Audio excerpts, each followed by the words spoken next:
What happens when a billion-dollar empire tries to erase one man's entire life? And he doesn't flinch. Victoria Sinclair had swallowed whole city blocks for breakfast. Mayors returned her calls. Investors flew in from 3 continents. She had never, not once, lost a deal. Then she walked into Ethan Mercer's garage, and everything she thought she knew about power, value, and what people are willing to fight for collapsed. This is the story of a single father, a rusted building, and a secret so extraordinary it stopped a billion-dollar machine dead in its tracks. Stay until the end, hit like, and drop your city in the comments. I want to see how far this story travels. The morning Victoria Sinclair came to Riverton for the first time, the sky was the color of old dishwater, flat gray, low clouds sitting on the rooftops like they had nowhere better to be.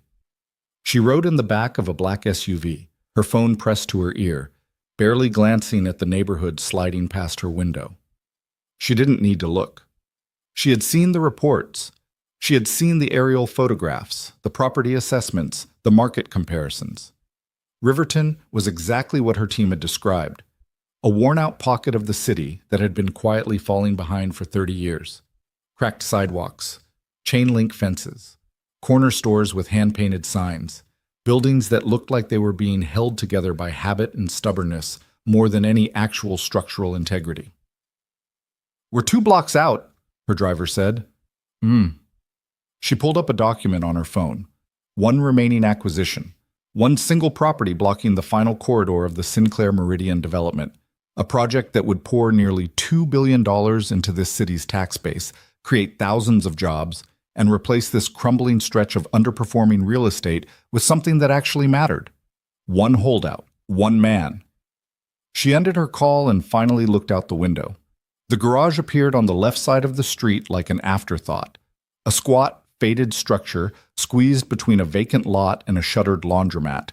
The painted letters above the roll-up door had bleached almost entirely to nothing. Mercer's Auto. The roof had a rust stain running along one edge that looked like a long brown scar.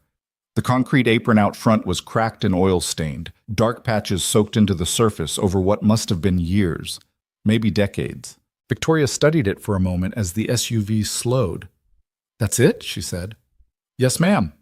She almost smiled, not out of cruelty, more out of the specific confidence of someone who had negotiated with senators, with hedge fund managers, with old money families who hadn't paid their property taxes in 6 years, but still believed their land was worth twice the appraisal. This? This was a tired old building in a neighborhood nobody was fighting over. She straightened her jacket, grabbed her portfolio, and stepped out. The garage smelled like motor oil and metal shavings, and something else underneath those. Sawdust, maybe, or old cardboard. A small radio on a shelf near the door was playing something low and indistinct. 2 work lights hung from the ceiling on cables, casting a yellowish glow over a mid-90s seat sedan that sat with its hood open, mid-surgery. A man was bent over the engine. He didn't look up when she walked in. "Mr. Mercer?" "Yep." He kept working. His hands were buried in something she couldn't see, and she could hear the clinking of a ratchet. "I'm Victoria Sinclair. I'm with Sinclair Development Group." She waited for the kind of reaction that name usually produced. A shift in posture, a pause, some physical acknowledgement that she had arrived.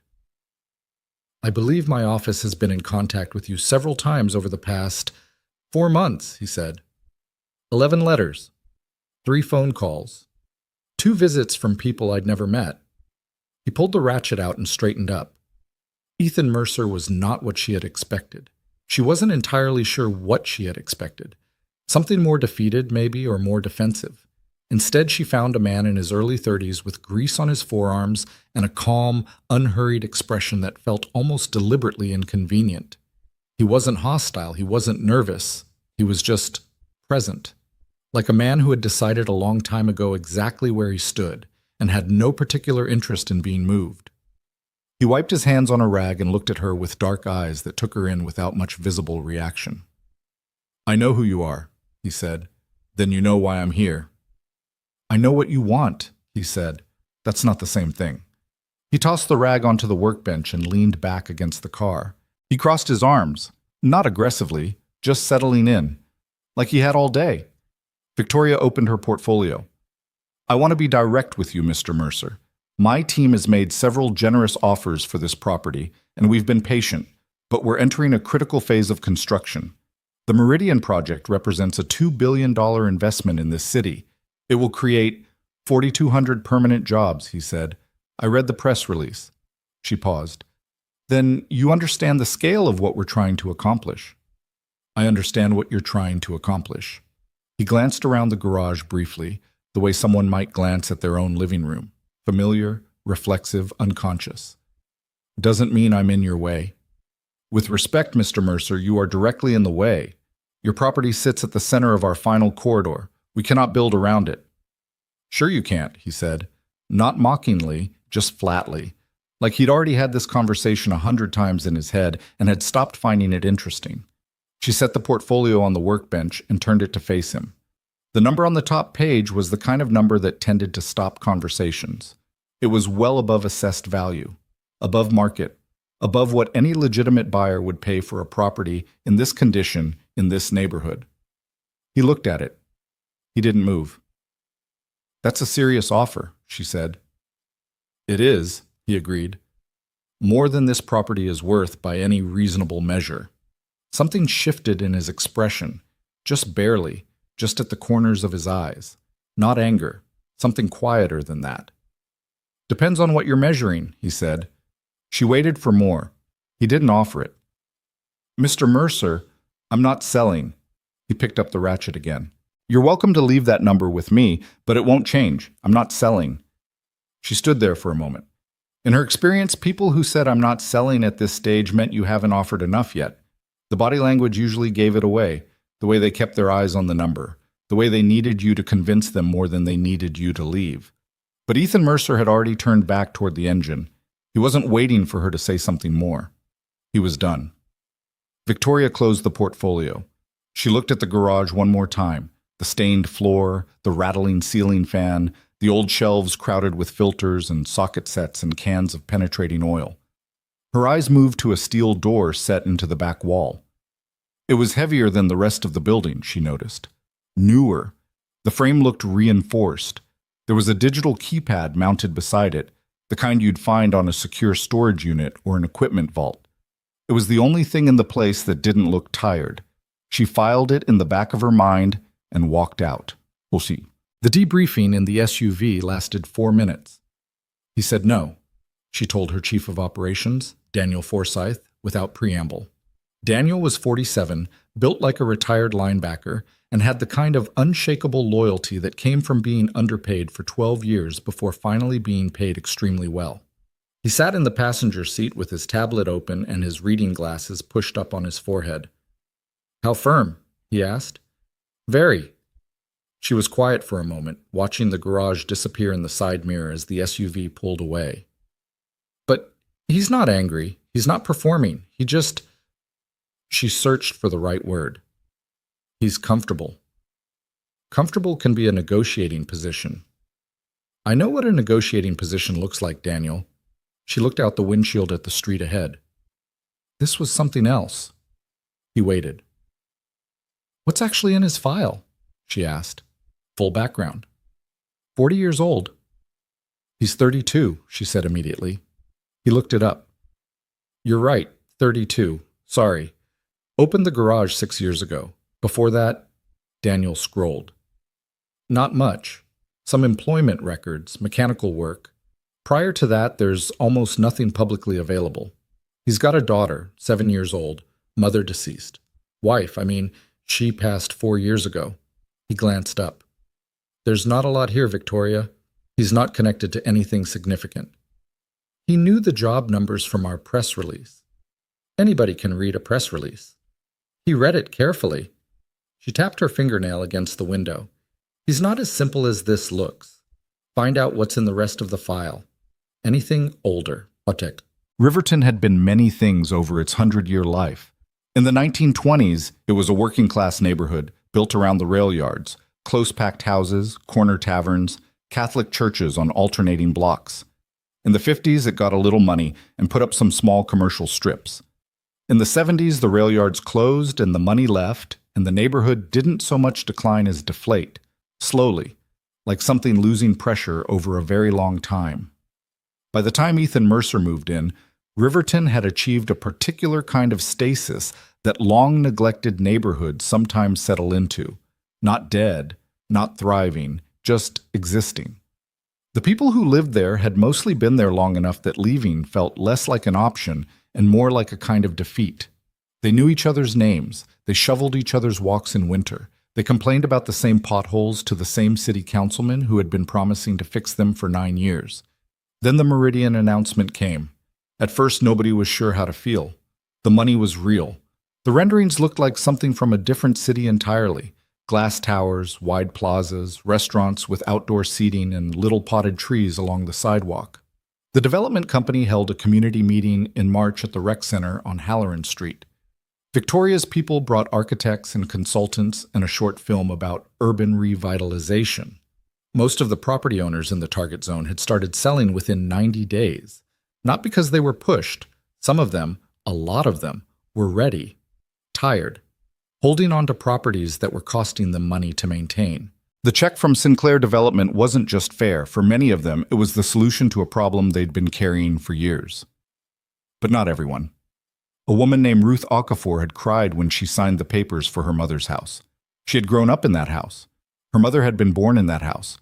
But Ruth was 63 years old and her children lived in other states, and the furnace had broken twice in 3 years. And in the end, the money was real and the house was just a house.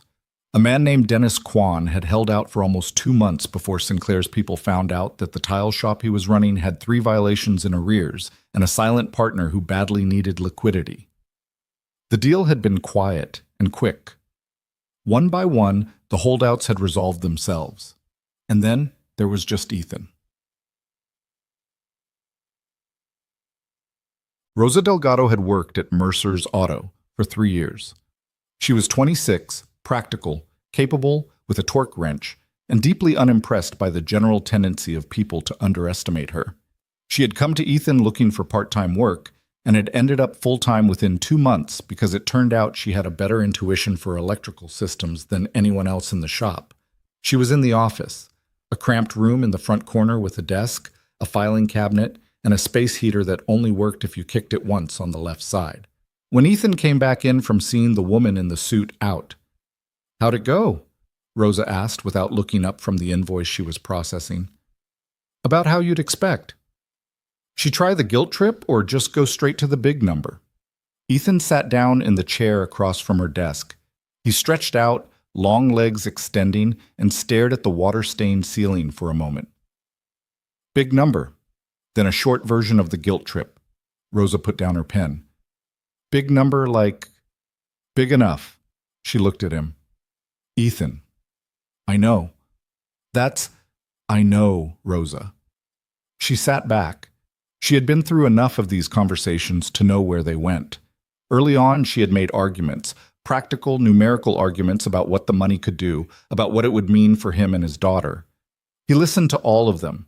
He didn't argue back, he just said, "I know," and then didn't change his mind. And after a while, she had started to understand that his reasons weren't the kind of reasons you could address with math. "She seemed competent," he said. "Sure she did. She's worth $2 billion. Her company is." "Same thing, basically." Rosa picked her pen back up.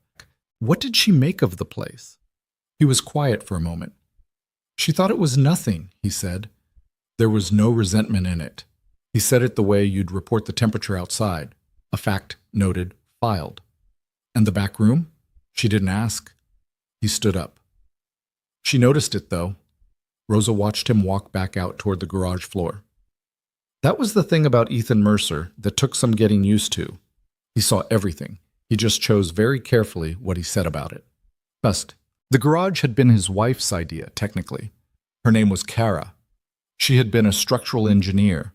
Smart, precise, funny, in a dry and sudden way that caught people off guard. She had grown up in a different part of the city and had no particular attachment to Riverton when they first moved there, but she was the kind of person who put down roots fast, who learned neighbors' names and remembered kids' birthdays and brought food when someone was sick. So by the time they'd been there 2 years, it had become, quietly and without ceremony, her neighborhood too. Ethan had been working as a senior engineer at Callaway Dynamics, one of the largest automotive R&D firms in the country, when they moved to Riverton. He was good at his job in the way that occasionally produced genuine awe in his colleagues, the kind of good that's harder to explain than it looks, because it isn't really about technical knowledge so much as about an almost unreasonable ability to see how things should fit together. He could look at a design problem that had been sitting on a team's whiteboard for 3 weeks and find the wrong assumption in about 40 minutes.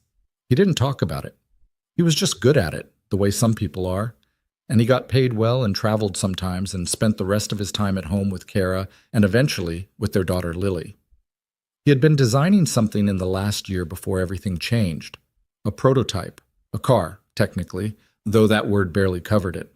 It was a project he worked on in the evenings and on weekends, a personal obsession he had been quietly feeding for years, based on a set of engineering principles he had developed himself, things he had never seen done quite this way before. Kara used to bring him coffee and sit on the workbench and ask questions, and sometimes he would explain things, and sometimes he would just talk and she would listen. And those evenings were, in retrospect, the kind of ordinary perfection that you only fully recognize after it's gone. She got sick in the spring. It was fast enough that fast feels like the wrong word, fast like falling, like the ground appearing where there used to be distance. By the following January, she was gone. Ethan took a leave from Callaway. Then he took another. Then they stopped asking when he was coming back because the answer had become obvious to everyone. And 6 months later, he quietly resigned. He moved the project here, to the garage. He bought it with part of the savings they'd been keeping for a bigger house someday, got the licenses he needed, hired a mechanic named Walt, who was 63 and partially deaf and completely uninterested in anyone's personal history, and opened for business. The project lived behind the steel door. Nobody had been through that door except Ethan, and for a brief period a retired engineer named Felix Drummond, who had worked with him at Callaway and driven 8 hours to spend a weekend looking at the prototype and had left, saying almost nothing except, "It's not done yet, is it?" And Ethan had said no, and Felix had said, "You'll know when it is," and driven back home.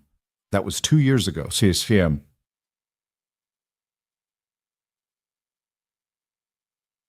Lily Mercer was 7 years old and had her mother's eyes, large and dark brown and startlingly direct, the kind of eyes that made adults feel slightly accountable. She went to Riverside Elementary 4 blocks from the garage, walked there with a neighbor's kid named Marco most mornings, and came to the garage after school on the days that Ethan didn't have after-school pickup arranged with Rosa or with Mrs. Patterson next door. She did her homework at the desk in the front office. She had opinions about music. She had recently decided that her favorite food was anything spicy, and had been testing this claim with varying levels of success. She had never once asked her father why he hadn't sold the garage, because she was 7 and it was their garage, and the question wouldn't have made sense to her. On the afternoon after Victoria Sinclair's visit, Lily came in with her backpack and dropped it in the office chair and found her father in the garage floor lying under the sedan on a creeper, his feet sticking out. "Dad." "Hey, Bug." Marco said his mom said someone came to buy the garage again. Did you say no again?" She considered this. Was she mean? He rolled out from under the car and looked at her. There was a streak of grease along his jaw. "No," he said honestly. She was just wrong. Lily accepted this the way she accepted most things her father said, with a nod and no follow-up, the instinct of a child who had learned that her father meant what he said and said what he meant, which made further questioning mostly redundant. "Can I have a snack?" "There's an apple in the mini fridge." "I want something good." "There's also crackers in the desk drawer." She wrinkled her nose but went to find the crackers. Ethan lay back down and rolled back under the car. Above him, the undercarriage was a familiar landscape of corroded bolts and cracked rubber, and the patient disorder of something that had been running past its service date for a long time. He worked in silence for a while. He thought about the woman in the suit. He thought about the number in her folder. He thought about Kara, the way he thought about Kara roughly 500 times a day. Not always with sadness anymore, just with a kind of constant low-grade awareness of absence, like checking a watch that isn't there. The garage was Kara's, not legally, not on paper, but in the way that mattered. She had thought it was a good idea. She had helped him paint the sign. She had said, "This is where you should be," in the way she said things. Without drama, without ceremony, just clearly, as a statement of fact that she had thought about and found true. He wasn't selling it. He wasn't going to sell it. Band. The letters started arriving more frequently after Victoria's visit. 3 from different law firms. 1 from the city's Department of Building Inspection. 1, oddly, from an environmental services company that wanted to discuss potential soil contamination remediation on the property, which was interesting because nobody had mentioned soil contamination before. Ethan put them on his desk and read them carefully. He had always read carefully. Rosa read them too, over his shoulder, and her jaw got progressively tighter with each one. "That's the city," she said, pointing to the inspection notice. "That's not a coincidence." "Probably not." "Ethan, they can shut you down. If they find violations, there are violations," he said calmly. "Every building this age has violations. The question is whether somebody decides to care about them. And now somebody does. Now somebody does." He put the letters back in a neat stack. "So we'll fix what needs fixing and document everything we do. Get receipts, dates, everything in writing. That takes money. We don't have a lot of it right now." "I know." He looked at the stack of envelopes. "I'm going to make a phone call." The phone call was to a man named Ray Costello. Ray was 58 and had been in the automotive world for most of his adult life. Not as an engineer, but as a dealer, a broker, a connector of people who had things with people who wanted things. He had met Ethan years earlier at a private auction in Cincinnati, and they had stayed loosely in touch the way 2 people do when they recognize something useful in each other without being quite sure what it is yet. "They're coming at you from the inspection side?" Ray said. "Looks that way." "That's the play they use when the money doesn't work." He paused. "How much did they offer?" Ethan told him. A short silence. "That's a real number." "I know." "And you're not taking it?" "No." Another pause. Ray was not a man who asked a lot of personal questions. He dealt in facts and favors and the particular currency of having been around long enough to know who was who. "What do you need?" "I need a good structural engineer to look at the building and document its actual condition before the city inspector gets here. I want a clean baseline, on record, before anyone starts finding problems." "Done. Who else?" "That's the other call I need to make. You know Jordan Macy at the Courier?" "I know of her. I need to get her out to the garage on a specific day. I need her to see something." Quiet. "Is this about the back room?" Ethan paused. "You know what's in there?" "I've heard things." Felix talks more than he thinks he does. Ray's voice shifted, not to excitement exactly, but to the particular alertness of someone who has just understood a chess position more clearly. "If you show that to a journalist, I know what happens. Victoria Sinclair is going to have a very bad week." "That's not why I'm doing it." Ethan's voice was flat, matter of fact. "I'm doing it because I need people to understand what this place actually is before someone gets a judge to sign a demolition order based on a cracked drain pipe." "All right," Ray said. "I'll set it up. Give me a week." Jordan Macy was 34, had been at the Riverton Courier for 7 years, and had long since made her peace with the fact that she worked for a local paper in a mid-sized city covering the kinds of stories that national outlets only noticed when they had already become something larger than themselves. She covered city council. She covered neighborhood disputes. She covered the small, grinding machinery of civic life that most people affected by it paid no attention to. Ray called her on a Tuesday. She was skeptical, as she was of most tips that came through intermediaries. But when Ray explained, but not everything, just enough, she listened more carefully. "A mechanic," she said. "Not exactly," Ray said. "More complicated than that." "What's behind the door?" "That's what he wants to show you." She drove out to Riverton on a Wednesday afternoon 2 weeks later, notebook in her bag, camera in the car. The neighborhood was as worn as advertised. The garage was small and unremarkable. A young woman at the front desk, Rosa, who looked at her with the particular wariness of someone accustomed to people showing up and making assumptions, led her through to the garage floor, where a man in work clothes was finishing up with a customer's truck. He finished, wiped his hands, shook hers without ceremony. "Thanks for coming," he said. "Sure." She looked around. "So, what exactly am I looking at?" He met her eyes. "I'll show you in a minute. First, I want to ask you something." She waited. "What do you know about automotive engineering?" he asked. "Almost nothing." "Good," he said. "That means I'll have to explain it like it matters, not like it's technical. That's better." He turned and led her toward the back of the garage. "Have you talked to anyone from Sinclair Development yet? They've pitched me the Meridian project a few times. Press releases, a briefing last fall. And it's a big development story. I'm covering it." She paused. "I'm not in anyone's pocket, Mr. Mercer, if that's what you're asking." "I'm not asking that." He stopped in front of the steel door. He turned back to look at her, and something in his expression was different from the way it had been a moment ago. Not nervous, but something more like careful. The expression of someone who is about to do something they've been holding back for a long time and isn't entirely sure how they feel about doing it. He punched in the code. The lock disengaged with a sound like a vault releasing. He opened the door. The room was cold, not unpleasantly, more like a controlled climate, deliberate and steady. The kind of temperature you maintain when preservation matters. And what it was preserving. Jordan Macy stopped in the doorway. She had no particular reverence for cars. She used one to commute and serviced it when the dashboard told her to. But she was not immune to the experience of walking into a room full of things that were, unmistakably, extraordinary. 8 cars sat in the space, not parked haphazardly, arranged the way you'd arrange something you cared about, with clear sightlines and soft lighting that made each one look like an exhibit.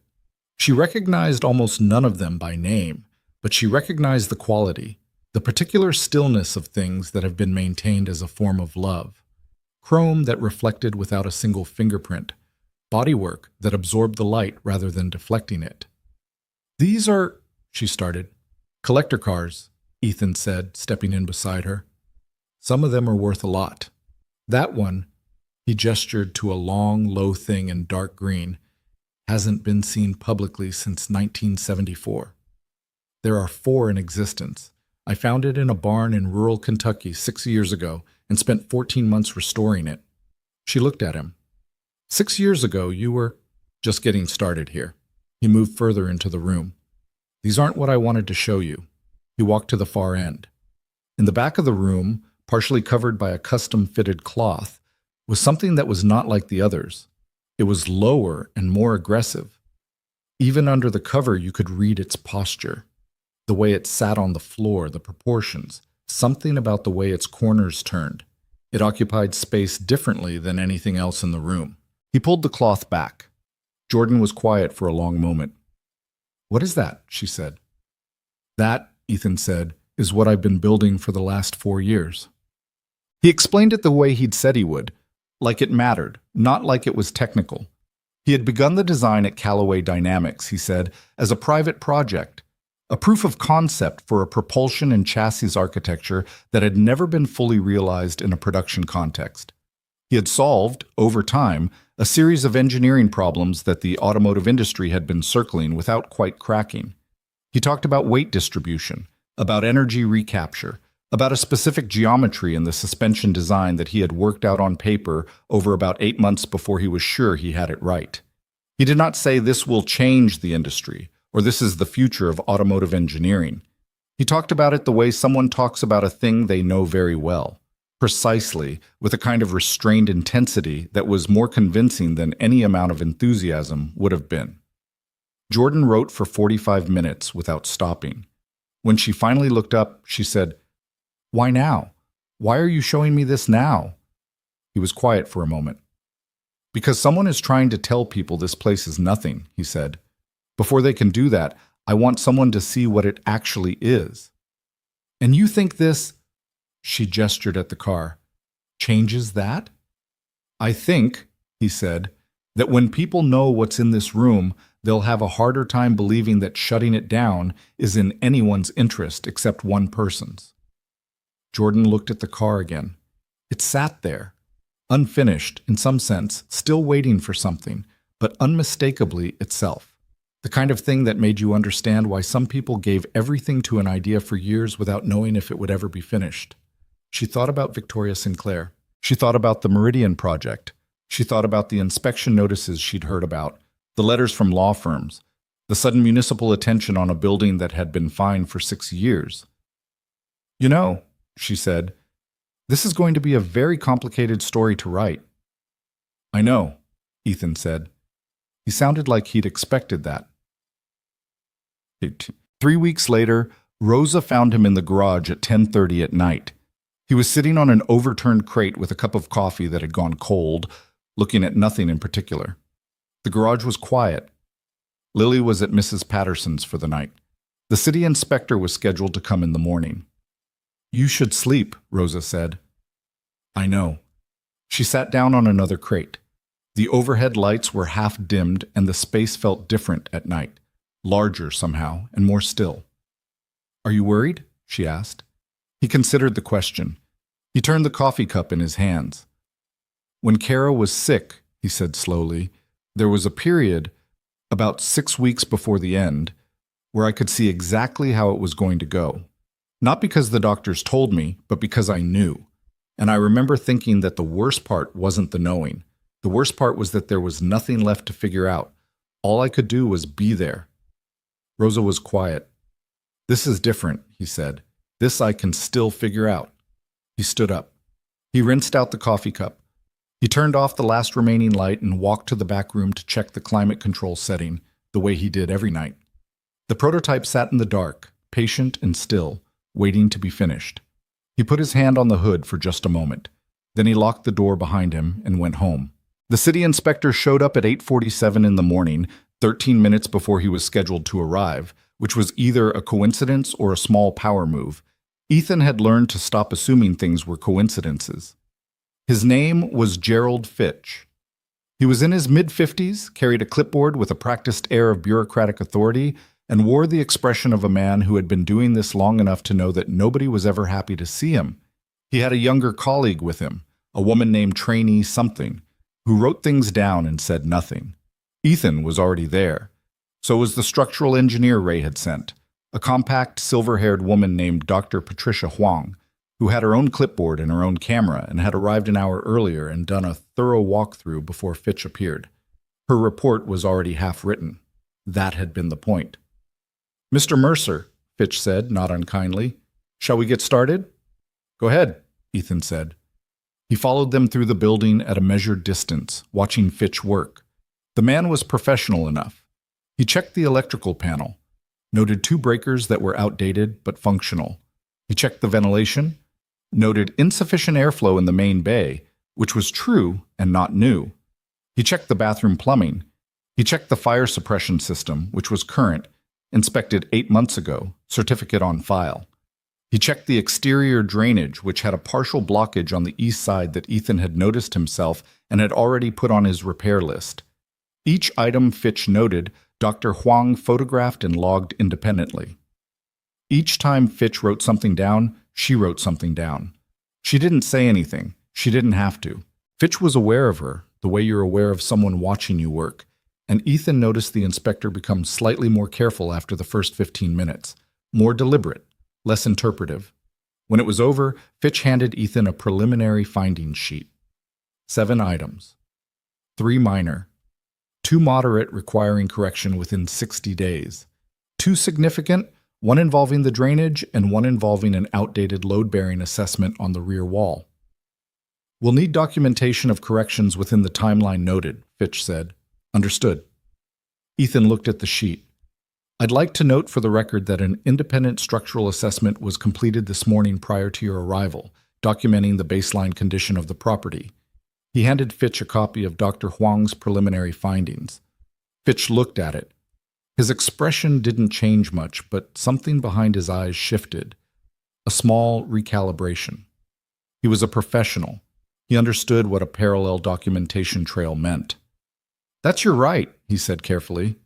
"It is," Ethan agreed.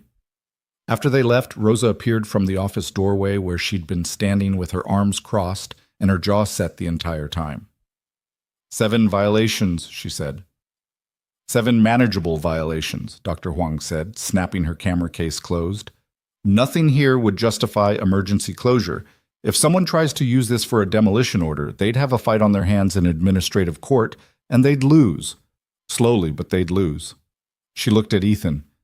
Get the drainage cleared this week. Get the load-bearing assessment scheduled. Document everything with dates and receipts. That's your insulation. Thank you, he said. She shook his hand and left.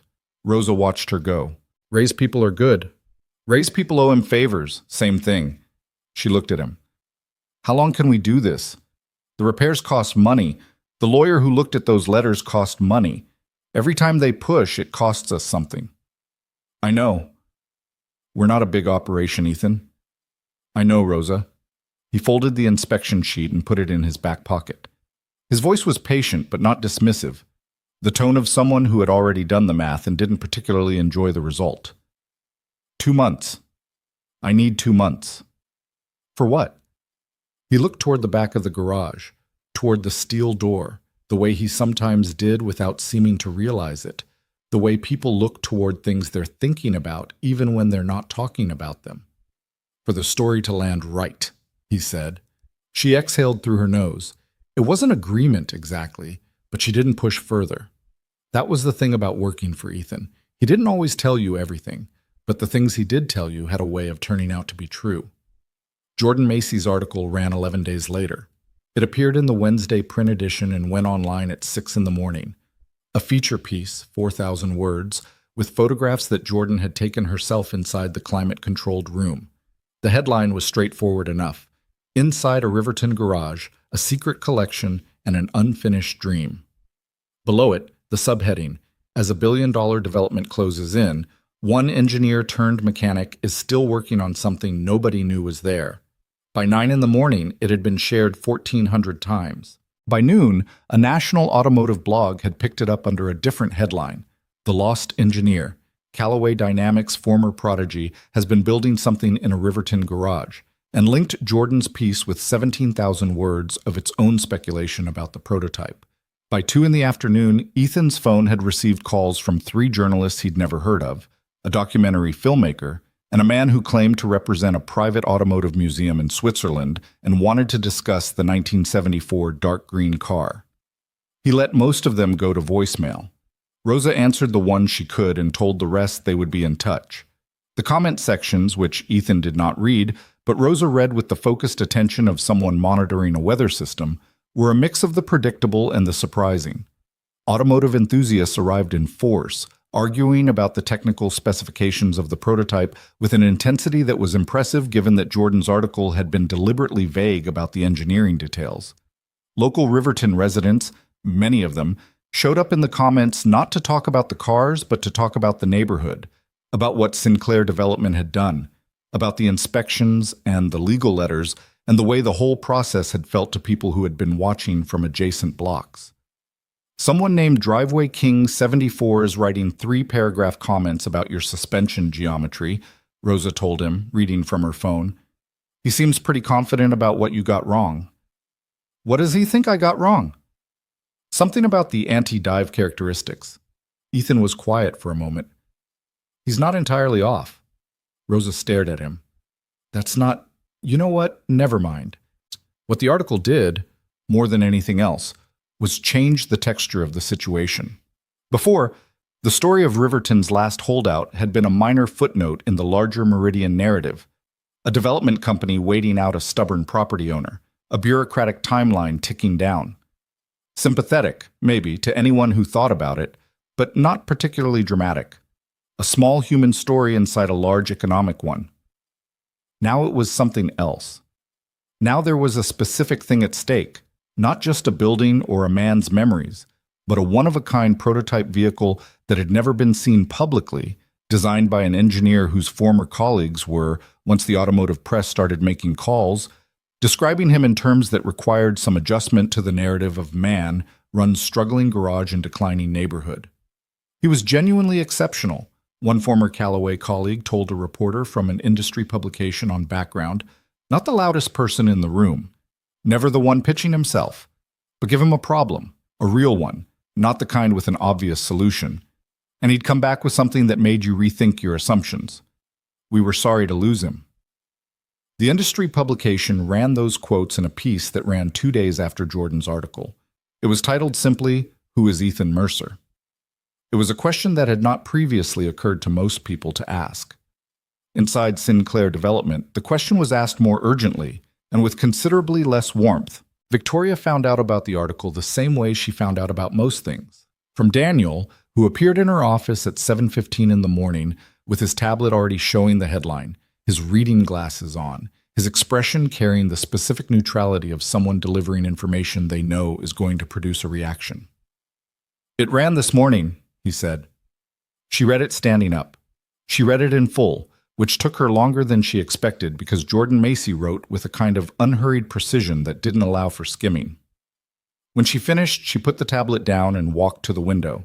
Outside, the city was going about its morning. 40 stories below, traffic moved in the slow, thick way it moved on Wednesdays. "The inspections," she said. "I know. Were they—" She stopped. She asked the question differently. "Who authorized the timing on the inspections?" Daniel was quiet for a moment. "That came through the city liaison office. Standard process for active development zones." "Standard process." She turned from the window. "Daniel, were they targeted?" He met her eyes. He didn't look away, which she appreciated. One of the things she valued most about Daniel was that he told her the truth even when the truth was inconvenient. "The request was put in after the second refusal," he said. "It was framed as routine, but the timing was deliberate. Legal reviewed it. They said it was within the boundary of what's permissible." Within the boundary? She sat down. She felt something she didn't entirely have a name for. Not guilt, exactly. Not yet, but something adjacent to it. A friction. And the soil contamination letter? That was a third-party firm. Also within— "I know what within the boundary means, Daniel." She picked up the tablet again and looked at the photograph Jordan had taken of the prototype. Even in a photograph, through a journalist's camera, there was something about it. "This is going to be a problem. The automotive piece is getting traction. It's mostly industry coverage so far, but it won't stay industry." She put the tablet down again. "Someone with money is going to read that and call him. Someone with money and an interest in protecting what's in that room. We still have a legal path on the construction timeline." "I know we have a legal path." She said it evenly, without sharpness. She wasn't angry at Daniel. She was something else. Recalibrating. "Get me everything on Callaway Dynamics. I want to understand exactly what he was doing there and why he left." She looked at the ceiling for a moment. "And find out if the city inspection report has any vulnerabilities. If this ends up in front of a judge, I want to know what we're actually standing on." Daniel wrote it down. He started to leave. "Daniel?" He stopped. "Is anyone on my team in contact with that city liaison office, directly, with names attached?" A pause. "Probably." "Make sure there's nothing in writing that connects our office to the timing of those inspections." Her voice was flat and factual, not conspiratorial. The voice of a person managing risk, not hiding something. That was the distinction she made for herself quickly, and then moved past it. "Go." He went. She sat alone in her office for the first time that morning and let herself think clearly for a few minutes. She was not a person who had built $2 billion in development by being careless with the truth. She was, in her own accounting, someone who operated aggressively but within the rules, who pushed hard for outcomes she believed in, who sometimes made things difficult for people who were in the way, but who did not break things that weren't hers to break. That was the story she told herself. It was not entirely wrong. But the inspection timing, the soil letter, the law firm letters from 3 different firms in the same week. She hadn't ordered any of it directly. But she had built a team that understood what outcomes she needed, and sometimes teams found ways to produce outcomes that their leaders had plausible distance from. She had known this, abstractly. She had let it be abstract. Now it was in a newspaper, and the abstraction had a face. She pulled up the article again on her own phone. Read the part about Lily. 7 years old, mother deceased, homework done at the front desk of a garage. She put the phone face down on the desk. The legal team sent her a memo by midday, 6 pages. The conclusion was that Sinclair Development remained on solid footing on the construction timeline, that the city violations, if uncorrected, provided a viable administrative pathway to a forced closure, and that Mercer's documentation efforts, while prudent, were unlikely to survive a well-resourced challenge. Well-resourced. She was well-resourced. She read the memo twice. Then she closed it and did not respond to it, which was unusual for her. What she did instead was pull up Ethan Mercer's file, the full one now, the one Daniel had compiled over the past 10 days. She started at the beginning with Callaway Dynamics and read forward. She read about the projects he'd led. She read about the prototype and the engineering notes that Callaway had kept on file that described his theoretical work in terms that her MBA-trained brain couldn't fully parse but could understand the significance of. She read about Kara. Not much, because there wasn't much in any formal record, just the death certificate and a brief obituary in the city paper that described a structural engineer beloved by her colleagues and her neighborhood, survived by her husband Ethan and daughter Lily, age 3. She read about the garage, the license application, the renovation permits, the early years of modest but steady business. She read about the collector cars, which Ray Costello, whose name appeared in several automotive dealer records, had helped broker acquisition on, and which were worth, collectively, far more than anyone looking at the building from the outside would have guessed. She sat with all of it for a while. Then she called her general counsel, a sharp woman named Sandra Park, who had been with the firm for 5 years and who was one of the few people in the building who would tell Victoria what she actually thought. Sandra, hypothetically, if we pushed this to administrative closure and it went wrong, if the documentation trail on the inspections became a public story, how bad is it? Sandra didn't hesitate. Depends on how wrong. Best case, bad optics during a sensitive phase. Worst case, we're the company that weaponized city inspections against a widowed single father to take his dead wife's garage. Victoria closed her eyes briefly. Right. You asked. I did. Thank you. She ended the call. She stood at the window again. The city below was indifferent, as cities are. She had been wrong about the building. She had seen it and written it off in 4 seconds, the way she sometimes wrote things off when they didn't fit the category she'd already assigned them to. That was a fault she was aware of in herself. She moved fast, and she was right more often than not, but she moved fast, and sometimes fast meant careless. She had been careless about Ethan Mercer, but she wasn't sure yet what to do about that. In Riverton, the morning after the article ran, Ethan arrived at the garage to find 3 people standing on the sidewalk outside. 2 of them were automotive enthusiasts who had driven from the next city over and wanted to know if they could see the collection.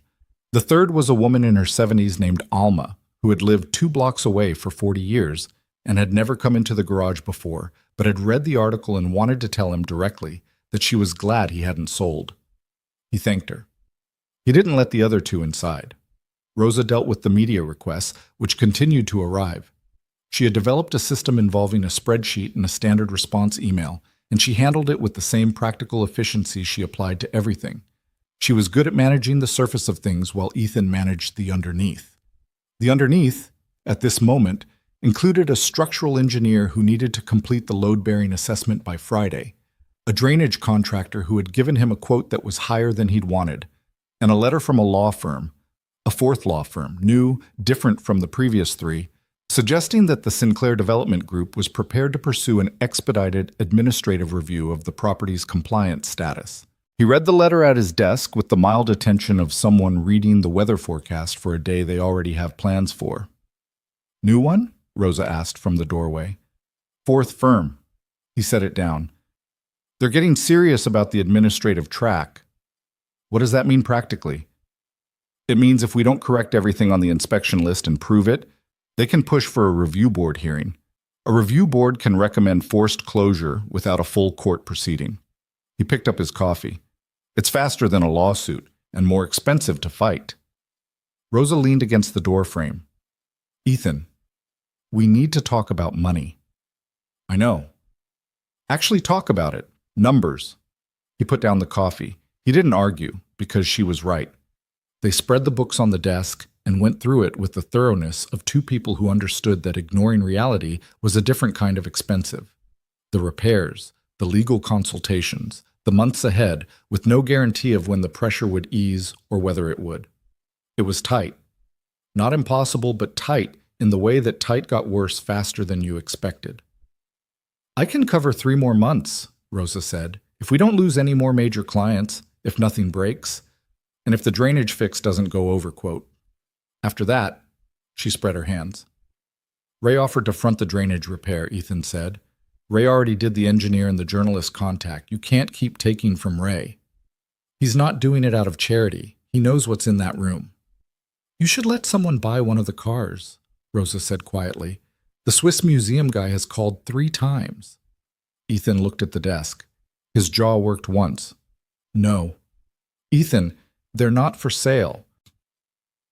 He said it without heat, but there was something behind it that Rosa recognized. The particular immovability of someone whose reasons had been decided at a level that arguments couldn't reach. Not yet. Not like this. Not because someone is squeezing me. She looked at him for a long moment. She had a lot of things she could have said. She'd learned over 3 years to be selective about which ones she actually said. Okay, she said finally, then we need another way. He nodded slowly. There's something I've been sitting on. He opened the desk drawer and pulled out a printed email, a message he'd received 4 days earlier that he hadn't yet responded to. You know the Harman Institute? She didn't. It's a nonprofit that supports independent engineering research, mostly academic, some applied work. He slid the email across the desk. They read the article. They want to come see the prototype. Rosa read the email. Then she read it again. They're talking about a research partnership. Potentially. Ethan, if they partner with you on the prototype, if they have any kind of institutional interest in what's in that room, that changes the legal picture completely. I know. Sinclair can't push for administrative closure on a building that houses an active research project with institutional backing. The liability exposure is completely different. I know, Rosa. He met her eyes. He wasn't smiling. He rarely was. But there was something there that she'd seen only occasionally, something that looked like the satisfaction of a person watching a plan take the shape they'd imagined for it. That's why I haven't responded yet. I wanted the drainage assessment on record first. I wanted Jordan's article out and circulating. I wanted a clean sequence. She sat back. She looked at the ceiling. She let out a slow, controlled breath that was almost a laugh, but not quite. You're playing this like a chess game, she said. I'm playing it like someone who can't afford to lose. She handed the email back. When are you going to call them? Today. He looked at the letter from the 4th law firm, still sitting on the corner of the desk. This afternoon, before they have a chance to schedule the review board. He picked up his phone. But before he could dial, the front door of the garage opened, and neither of them were expecting what walked through it.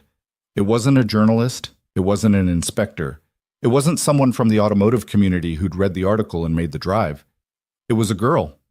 12, maybe 13. Wearing a school uniform that Ethan recognized, St. Catherine's, the private school on the north side of the city. The kind of school that produced the kind of children who grew up to be Victoria Sinclair. She had dark hair, straight and precise, and the slightly stiff posture of a kid who'd been told her whole life to stand up straight and had made it a habit. She looked around the garage. She looked at Ethan. Are you the guy from the newspaper? She asked. Rosa glanced at Ethan. He set his phone down. Depends on the newspaper, he said. The one about the cars. Yeah, he said. I'm him. The girl looked around again, at the tools, the lift, the sedan half-finished in the main bay, the general organized disorder of a working garage.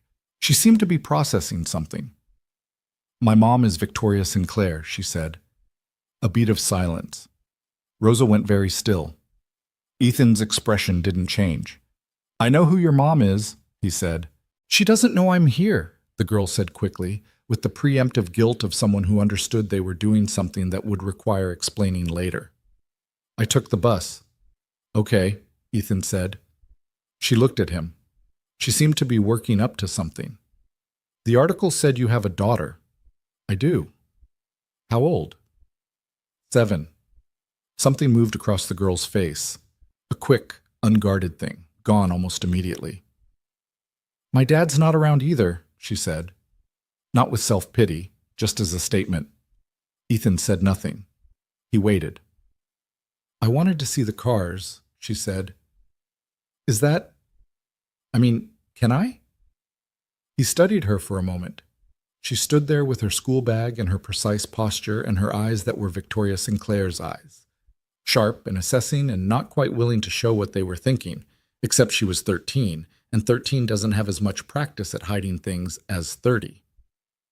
What's your name? He asked. Isabel.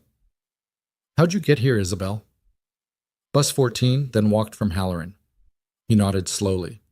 He looked at Rosa, who gave him the particular expression she deployed when she thought something was probably a bad idea, but knew she wasn't going to say so. Come on, Ethan said. He walked her through the garage. He didn't make a production of it. He showed her the sedan he was working on, explained in simple terms what was wrong with the fuel injection and why it mattered.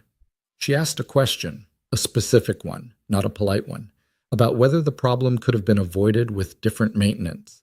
And the question was good enough that he gave her a real answer.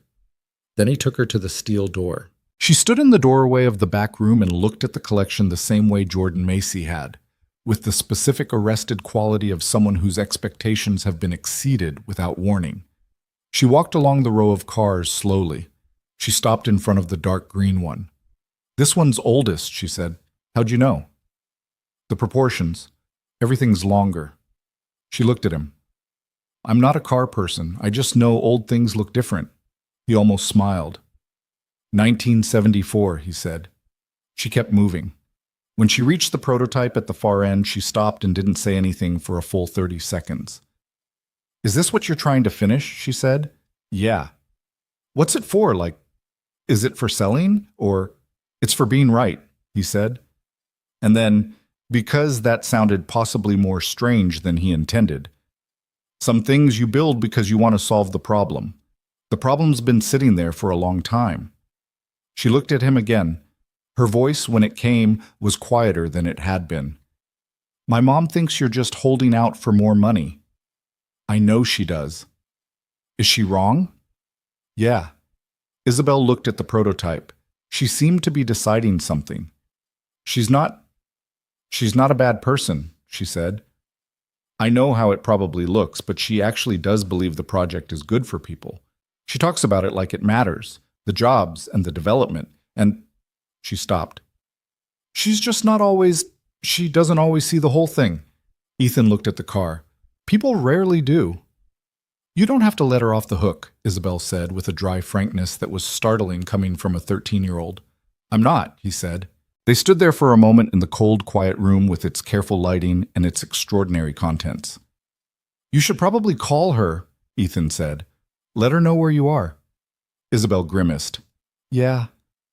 You can wait in the office if you want. Rosa will get you something to drink.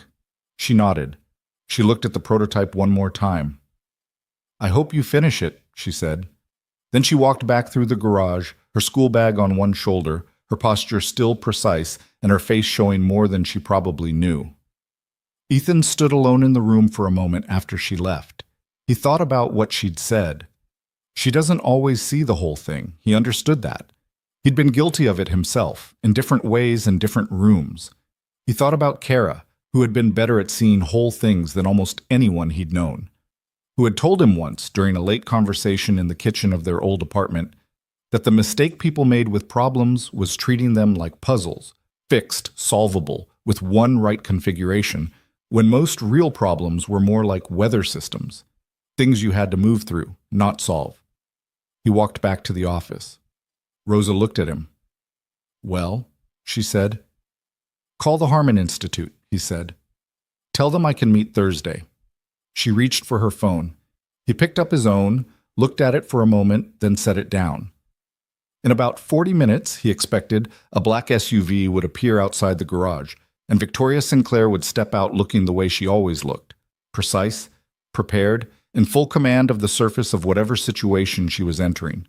But her daughter had gotten here first, on bus number 14, and had stood in the back room and looked at the prototype with the unguarded eyes of someone who hadn't yet learned to protect herself from being moved by things. It had not resolved anything. but it had shifted something in the small and specific way that the truth sometimes shifts things, not with a crash, but with a quiet pressure, working its way into the structure, finding the places where the assumptions were holding weight they couldn't support. He sat down at the desk and waited. The black SUV arrived in 38 minutes, which was faster than Ethan had expected, and suggested that Isabel had called her mother sooner than she'd let on. Victoria stepped out without the portfolio this time. No prepared documents, no folder of numbers. She was wearing the same kind of clothes she always wore. Everything fitted, everything intentional, but there was something different in the way she moved toward the garage door. Less like an executive arriving for a negotiation, and more like a person who was angry and trying to decide how angry she was allowed to be in public. She stopped in the doorway. Isabel was sitting in the office chair with a can of ginger ale Rosa had found in the back, her school bag at her feet, doing something on her phone with the focused indifference of a teenager who has decided that whatever is about to happen is not, technically, her fault. Isabel? Victoria's voice was controlled, tight. Hi, Mom. We'll talk later. She shifted her eyes to Ethan, who was leaning against the workbench with his arms crossed. Not because he was being territorial about it, but because he'd been standing that way when the SUV pulled up and hadn't seen a reason to change. Mr. Mercer. Miss Sinclair. A beat. She looked around the garage briefly, taking it in differently this time, he thought, not dismissing it, actually looking. She's not in trouble, he said. She was polite. She asked good questions. Victoria's jaw moved once. Thank you for that. It came out slightly stiff, which was the sound of someone saying something they meant but weren't used to saying. I apologize for... She didn't do anything that needs apologizing for. He said it evenly. She wanted to see the cars. I showed her. Victoria looked at her daughter again.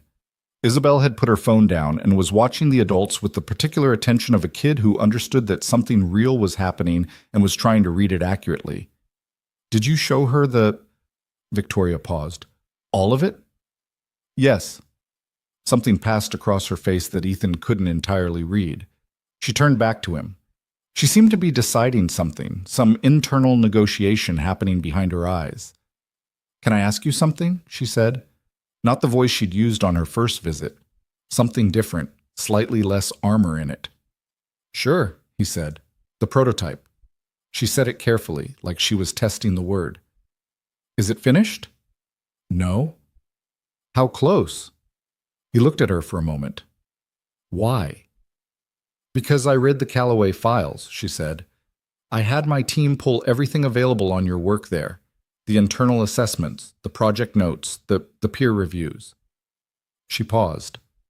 You were working on something that their own engineering board described as potentially significant, not in a press release way, in a technical way. And then you left and nobody outside that company seems to have known what happened to it. He was quiet. I made assumptions about this place, she said, about what it was. I'd like to understand what I got wrong. It was not an apology, but it was something honest, and Ethan had more patience for honesty than he did for most other things. He looked at Isabel, who was very carefully pretending not to be listening. Rosa, he said, can you take Isabel to get something from the deli across the street? Rosa looked up from her desk. She looked at Isabel. She looked at the two adults. She made the quick calculation of someone who had survived 3 years of working for Ethan by understanding when to step out of the way. Sure, she said. Come on. She collected her jacket. Isabel collected her bag with the practiced speed of a teenager who recognizes a diplomatic exit. When they were gone, the garage settled into a quiet that felt different, the kind of quiet that only happens when a space has been cleared on purpose. Ethan pulled the second stool from under the workbench and set it in front of him. He nodded at it. Victoria looked at it, then sat down. He sat on the edge of the workbench opposite her. It was not a conference room. There was oil on the floor and a half-rebuilt engine 6 feet away, and the faint smell of metal and rubber. She didn't seem to mind, or at least managed to seem like she didn't. The prototype isn't finished, he said, because there's a calibration problem I've been working on for 8 months. Not structural, not mechanical, computational. The feedback system that manages the energy recapture. I have the theory. I've had it for a long time. But getting it to work at full scale requires a level of processing architecture that I've been building piece by piece, and there's one component I haven't been able to manufacture correctly yet. He said it plainly, without frustration. The way you describe a problem you've accepted will take as long as it takes. It's close, probably 6 months out if nothing interrupts it. Victoria listened without interrupting, which he noted. And the collection? She asked. I built the collection because I needed to fund the project. The collector cars generate income, auctions, commissions, restoration fees. The garage pays its own bills. Together, they've kept the prototype work alive. He looked down for a moment. When Kara died, I had a choice between doing something practical and doing something real. The garage was both. She was quiet for a moment after he said that. Not the silence of discomfort, more like the silence of someone who has just had their understanding of a situation reorganized from the ground up. I told my team you were holding out for more money, she said. I know. I believed it. A short pause. I've been in this business for 8 years, and almost everyone who says they're not about the money is eventually about the money. It's not cynicism. It's just pattern recognition. I understand that. You're not a pattern I recognized, she said. Not as a compliment exactly, as an acknowledgement. He looked at her directly. What are you here for? He asked. Not for Isabel. What did you actually come here for? She held his gaze. I'm not sure yet, she said, with a frankness that surprised him slightly. I came because my daughter was here and I was worried, but now… She looked around the garage again. I want to understand how we got here, how my company got to the point of filing inspection complaints against a… She stopped herself. Against you. Against someone who wouldn't sell, he finished without accusation. Yes. The word was flat and uncushioned. She didn't try to soften it. He thought about Kara again, about what she would have made of this woman sitting on a stool in their garage, trying to see something she'd missed. Kara had been better than he was at giving people the room to arrive at things. She didn't require people to have already figured it out before she extended them any credit. The inspection timing wasn't random, he said. No, Victoria said. It wasn't. The soil letter was someone in your network. Likely. And the 4 law firms in 3 weeks. That was coordinated. He nodded. He appreciated that she wasn't pretending. I'm not going to ask you to fall on a sword about it, he said. I understand how development works. I understand how pressure works. I've been in enough rooms where outcomes were managed through adjacent pressure rather than direct action. He looked at the floor. What I want is for it to stop. Not because it hasn't worked. It's cost me money and time and sleep.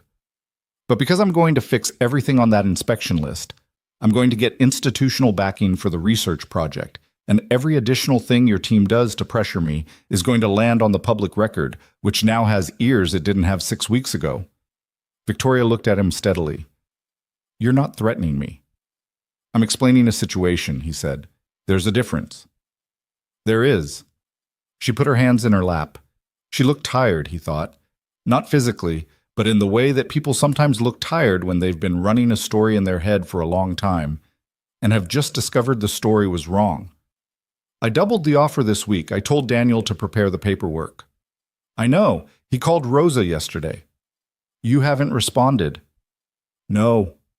She exhaled, not with frustration, with something more like the release of a person who has been trying to solve a problem by increasing the force applied and has finally accepted that force is not the variable that matters. What would it take? Not money. I understand it's not money. What would it actually take? He looked at her. This was the question he'd been waiting for, not impatiently, but the way you wait for the right moment in a mechanical process. The moment when the components have reached the position where the next step can happen. A conversation, he said. Not today. A formal one, with your legal team and mine, and some people from this neighborhood. He picked up a socket wrench from the bench behind him and turned it in his hand without looking at it. I have some conditions, not about this building. She watched him. What then? The neighborhood, he said simply. He didn't say more than that, and she didn't ask. Not yet. She seemed to understand from the way he said it that this was not a negotiating opener. It was a statement of category. The thing at stake was not the building and not the money and not the prototype. The thing at stake was something that had been standing here for decades before Victoria Sinclair arrived with her renderings and her community meeting. They sat in the quiet for another minute. Outside, through the garage's front windows, Ethan could see Rosa and Isabel coming back from the deli. Isabel was eating something wrapped in paper and had her phone in her other hand. Rosa was talking, which meant Isabel had asked her something, because Rosa didn't talk unprompted to people she'd just met. "She's perceptive," Ethan said, nodding toward the window. Victoria looked. Something softened around her eyes. "She gets that from her father," she said. Then, "Which is annoying." He almost laughed. It was close enough to a laugh that she seemed to catch it. "Thursday," he said. "I have a meeting with the Harmon Institute in the morning. After that, if you want to talk, actual talk, not offer papers, call this number." He wrote it on the corner of a work order sheet and handed it to her. It was the same number she already had, but the gesture meant something different from the gesture of handing it over the first time. She looked at it. She folded it once and put it in her jacket pocket. Rosa and Isabel came back through the front door. Rosa was mid-sentence about something involving carburetor cleaning, which meant Isabel had asked about the cars, and Rosa had made the practical pivot she always made when people showed real curiosity about mechanical things. Isabel looked between her mother and Ethan and performed a quick read of the room. "Is everything okay?" she asked, with the wary calibration of a teenager who has caused something and isn't sure yet how bad it is. "Yes," Victoria said. "He didn't yell at you?" "No," Victoria said. "Did you yell at him?" "Isabel." The girl returned to her food, apparently satisfied. Rosa sat back down at her desk and picked up where she'd left off. Victoria stood, and for a moment she just stood there, in the middle of Ethan Mercer's garage, with all its smell and clutter and history, and looked like a person who was in the middle of changing her mind about something and wasn't entirely comfortable with the process. "Thursday," she said. "Thursday," he agreed. She left. Isabel followed, pausing at the door long enough to raise one hand in a half-wave at Rosa, who raised one back. Then the SUV door closed, and they were gone. Rosa waited approximately 4 seconds. "What happened?" she said. "Progress," Ethan said. "That's not an answer." "It's the only one I have right now." She looked at him. "You're not going to tell me what you talked about." "Later." He picked up the socket wrench again. "Call the Harmon Institute and confirm Thursday." The meeting with the Harmon Institute happened in a conference room at a midtown hotel, which was their suggestion and the kind of neutral ground that everyone in a complicated situation tends to prefer. There were 2 of them, a man named Dr. Marcus Webb, who ran the Institute's Applied Research Division and had the rumpled, distracted quality of someone whose mind was always operating at a slight angle to the current conversation, and a woman named Priya Anand, who was the Institute's Legal and Partnerships Director and had the opposite quality, fully present, precise, saying nothing she hadn't already decided to say. Ethan came alone. That was a choice. Rosa had offered to come and he'd said no, not because he didn't trust her judgment, but because some meetings required the simplicity of one person across from another. Marcus Webb spent the first 15 minutes asking technical questions about the prototype. Real questions. Not soft opener questions, but specific, detailed questions that revealed he had read everything available and had thought carefully about it. He asked about the feedback calibration problem. He asked about the computational architecture. He asked about the suspension geometry that Driveway King 74 had opinions about online. Ethan answered directly. He didn't inflate what was finished or minimize what wasn't. He said this works when it worked, and this is the problem I haven't solved when it wasn't. And Webb listened with the engaged quality of someone hearing confirmation of something they'd already suspected. Priya Anand listened to all of it without writing anything down, which meant she'd already read whatever Webb had sent her and was using this meeting to evaluate something other than the technical merits. When there was a lull, she said, "Tell me about the garage situation." He did. He kept it factual. The inspections, the letters, the administrative review threat, the article, the institutional backing question. He laid it out as a sequence of events without editorializing much. And if the administrative review proceeds, she asked. We'd fight it. We'd probably win eventually. But eventually is expensive and uncertain. What does institutional backing from the Harman Institute actually solve? He looked at her. He liked that she'd asked it that bluntly. It changes the legal character of the space, he said. Right now, the garage is a commercial property with code violations. With a research partnership, it becomes a protected research facility with active institutional oversight. The threshold for forced closure is significantly higher and more publicly costly. You've been talking to a lawyer. I've been reading, he said. There's a difference. She almost smiled. What do you need from us? A research partnership agreement, formal affiliation of the prototype project under the Institute's research portfolio, access to your engineering consultants for the calibration problem. I'd pay that through the partnership, not as a grant. And, he paused, a letter of institutional interest on file with the city's development office, documenting the research activity at the site. The letter being the part that changes the administrative picture, Webb said. Yes. They looked at each other. The brief private communication of two people who work together well enough that they don't need words for simple agreements. We'd want quarterly progress reports, Priya said, standard for affiliated projects. And when the prototype reaches a testable stage, we'd want right of first documentation, not ownership, documentation. The Institute publishes research. This would be part of that record. That's acceptable. And the collection, Webb said. He said it carefully, like he'd been waiting to mention it. The collector cars. We don't have standing to protect those under a research partnership. If Sinclair Development pursues a different legal avenue, the collection is my concern, Ethan said, not the Institute's. I'm just flagging the exposure. I understand. He looked at the table for a moment. I'm working on that separately. The separately was the Swiss Museum, which had called 4 more times and was now offering a consulting arrangement. Not a sale, a long-term loan agreement, which was different in the way that mattered. The cars would remain his. They would spend part of the year in Geneva, properly displayed and maintained. The arrangement would generate income and, more relevantly, create an international institutional relationship that would be very inconvenient for anyone trying to claim the space had no significance beyond its market value. He hadn't told Rosa about the museum arrangement yet.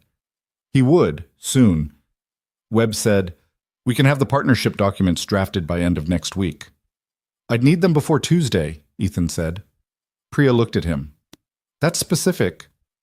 There's a review board meeting being scheduled. I need the documentation before it's formally filed. She wrote something down, the first thing she'd written the entire meeting. We'll have them by Monday. He thanked them. They shook hands. Marcus Webb, on the way out, paused and said, I'd like to come see it, the prototype, when you're ready. Thursday afternoon, Ethan said. If you're free? Webb's face did the thing that faces do when someone has just said yes to something they'd been wanting to be asked. Thursday afternoon, he said. The Tuesday before the Monday document deadline, 3 things happened in the same day, which had the quality of a situation that had been building pressure for weeks and was now releasing in several directions at once.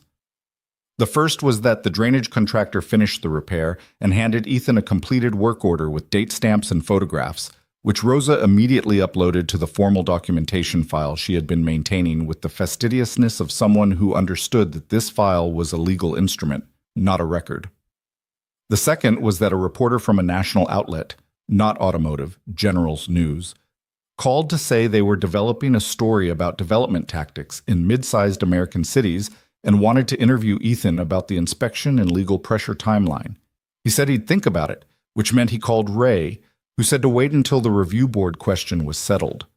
The third was that Daniel Forsyth called Rosa's line and asked for a formal meeting on behalf of Sinclair Development, and when Rosa asked what the meeting was regarding, Daniel said, "We'd like to discuss a revised approach." Rosa came to the garage door where Ethan was working on a '98 Civic that a neighbor had brought in with a transmission complaint. "They want a meeting," she said. He was under the car. "When?" "They said whenever is convenient for us." He rolled out on the creeper and looked at the ceiling. "Whenever is convenient for us" was not language that Sinclair Development had used before. It was the language of a party whose negotiating position had shifted enough that they needed to acknowledge the shift. Thursday, he said, after Webb's visit. You're going to make the CEO of a $2 billion company wait behind a researcher. I'm going to have the researcher there first so the CEO sees what the space is before we talk, he said. There's a difference. Rosa thought about this. That's either very smart or very annoying. Can be both, he said, and rolled back under the car. Webb came Thursday at 2. He spent 90 minutes in the back room. He was the opposite of Jordan Macy. Where Jordan had been a journalist learning to understand what she was looking at, Webb was an engineer encountering something he had partially expected and was now confirming at the level of physical reality. He moved around the prototype with the focused quiet of deep competence, asking questions that were so specific they barely felt like questions, more like thinking out loud with someone present. At one point he crouched beside the rear suspension and said, almost to himself, "You actually solved the geometry problem." Mostly, Ethan said, the anti-dive is, he worked through something silently. Elegant isn't the right word, it's more like, correct, Ethan said. Yes. Webb stood up. He looked at the prototype with the expression of a man who has been shown something real. The calibration issue. Your computational architecture. Can I see your current build? Ethan showed him. They stood at the work table that ran along the left wall of the back room, spread with annotated drawings and printed circuit diagrams, and for 45 minutes they talked in the specific, abbreviated language of two people who share enough technical framework that they can move fast. Webb had thoughts. Some of them were useful. One of them, about a modified approach to the sensor array, was genuinely interesting. The kind of idea that opened a door Ethan had been standing in front of for a while without being sure it was a door. He wrote it down. At 3:45, Webb shook his hand at the garage door and said, "Monday, you'll have the documents," and left. At 4 o'clock, Victoria Sinclair arrived. This time she brought Daniel and one other person, a woman who was introduced as Claire Nguyen, Sinclair Development's head of community relations, which was a title that had not previously appeared in any interaction with Ethan, which told him something about what had changed inside the company. He met them in the garage. He didn't take them to the back room. Not yet. They stood in the main bay, Ethan and Rosa on one side, the three Sinclair people on the other, with the unfinished Civic between them like a piece of furniture that nobody wanted to address directly. Victoria looked at Ethan. She looked like she hadn't been sleeping much. He recognized the specific quality of that, the slight thinning around the eyes, the way a person's face gets when they've been running the same set of thoughts too many times. "I want to be direct," she said. "I know," he said. "We're withdrawing the administrative review request." Rosa went still. Ethan kept his face steady. "When?" "It was filed this morning. The withdrawal, I mean. The review board meeting won't be scheduled." She said it without drama, without making it a gift. Just a fact, the reversal of a previous decision. The soil contamination firm has also been instructed to cease contact. And the law firms? The 4 firms were contracted for specific advisory purposes. Those contracts are complete. No further filings are anticipated. A pause. "Daniel can provide written confirmation if you need it." "I need it," Ethan said. Daniel nodded and made a note. The room was quiet for a moment. Not an uncomfortable silence, more like the silence after something that had been running loud finally stops and everyone is briefly adjusting to the change in sound. "I came," Victoria said, "because I want to have the conversation you mentioned. About the neighborhood." She looked at Claire Nguyen briefly. "Claire leads our community engagement work. She's been reviewing the Riverton acquisition process and has some concerns she brought to me directly." Ethan looked at Claire Nguyen, who was in her mid-40s with a direct gaze and the slightly wary quality of someone who works inside a large organization and has had to fight for her concerns to be heard. "What kind of concerns?" he asked. "The pace of the acquisition process," Claire said. "Several properties were acquired in contexts that raised questions afterward. We had a standard fair market offer process, and in most cases that's what happened. But in some cases," she paused. "Dennis Kwan's tile shop, the Okafor property, a few others. There were..." Additional pressures that I don't think were appropriate and that I didn't know about when they were happening. Ethan looked at her steadily. You're telling me this now? Yes. Why? Because you're the one left, she said without defensiveness, and because the article made me read the file more carefully. He was quiet for a moment. He looked at Victoria. Is she saying this with your knowledge? Yes, Victoria said. Then why didn't you say it? A beat. Because I'm still deciding how much of this I own directly, and how much was done by people who understood what I needed without me asking for it. She said it with the specific discomfort of someone who has looked at their own behavior carefully and doesn't entirely like what they found. That's not an excuse. It's the honest version of where I am. He respected that more than a clean apology would have meant, which would have felt like a performance. All right, he said. He pulled the stool out again, the same one she'd sat on before. She sat on it. Daniel and Claire found places on the bench along the wall. Rosa sat at her desk in the doorway and didn't pretend she wasn't listening. And they talked. Not a negotiation, not a meeting with prepared positions and agenda items. A conversation, the kind that moves sideways and backtracks and sometimes arrives somewhere nobody planned. Ethan talked about Riverton the way someone talks about a place they know from the inside, not its history as a data point, but as a living thing. The way neighborhoods accumulate meaning through specific people doing specific things in specific buildings over a long time. He talked about Ruth Okafor's house, not to condemn the sale, but to make it concrete, to put a face on what acquisition meant when it became personal. He talked about what the Meridian development could give the neighborhood and what it was already taking. Victoria listened. She was a good listener when she chose to be, he'd give her that. She didn't interrupt and she didn't perform attentiveness. She was actually tracking, actually adjusting, which was a different thing. Claire took notes. Daniel looked at the floor and occasionally at his tablet and had the expression of someone managing internal calculations he wasn't sharing. At one point, Victoria said, "What would you have done in my position?" Honest answer. He thought about it. "I probably would have pushed the same way early on," he said. "The project has real value. The timeline pressure is real. The business case is real." He turned the socket wrench in his hand the same way he always did when he was thinking. But I would have had someone like Claire in the room before the second refusal, not after the fourth. She accepted that without arguing. It was the kind of observation that only works if the person hearing it can see themselves clearly enough to recognize it. By 6 o'clock, when the light through the garage's front windows had gone gold and then gray and Rosa had turned the work lights on, they had covered enough ground that there was something to build on. Not an agreement, an outline of what an agreement might eventually look like. Several properties that had been in the Meridian acquisition zone that were still in contract limbo. The question of what community use looked like inside a luxury development corridor. The specific practical question of what Ethan's 3 conditions would actually require from Sinclair Development in terms of legal process and financial structure. Nobody had the complete answers, but the questions were on the table, which was more than they'd managed before. Lily arrived at 6:15, let in by the front door she had a key to, with her backpack and her after-school energy and complete indifference to the collection of adults having what appeared to be a serious conversation in her father's garage. She went straight to the office, found the crackers, and began doing homework.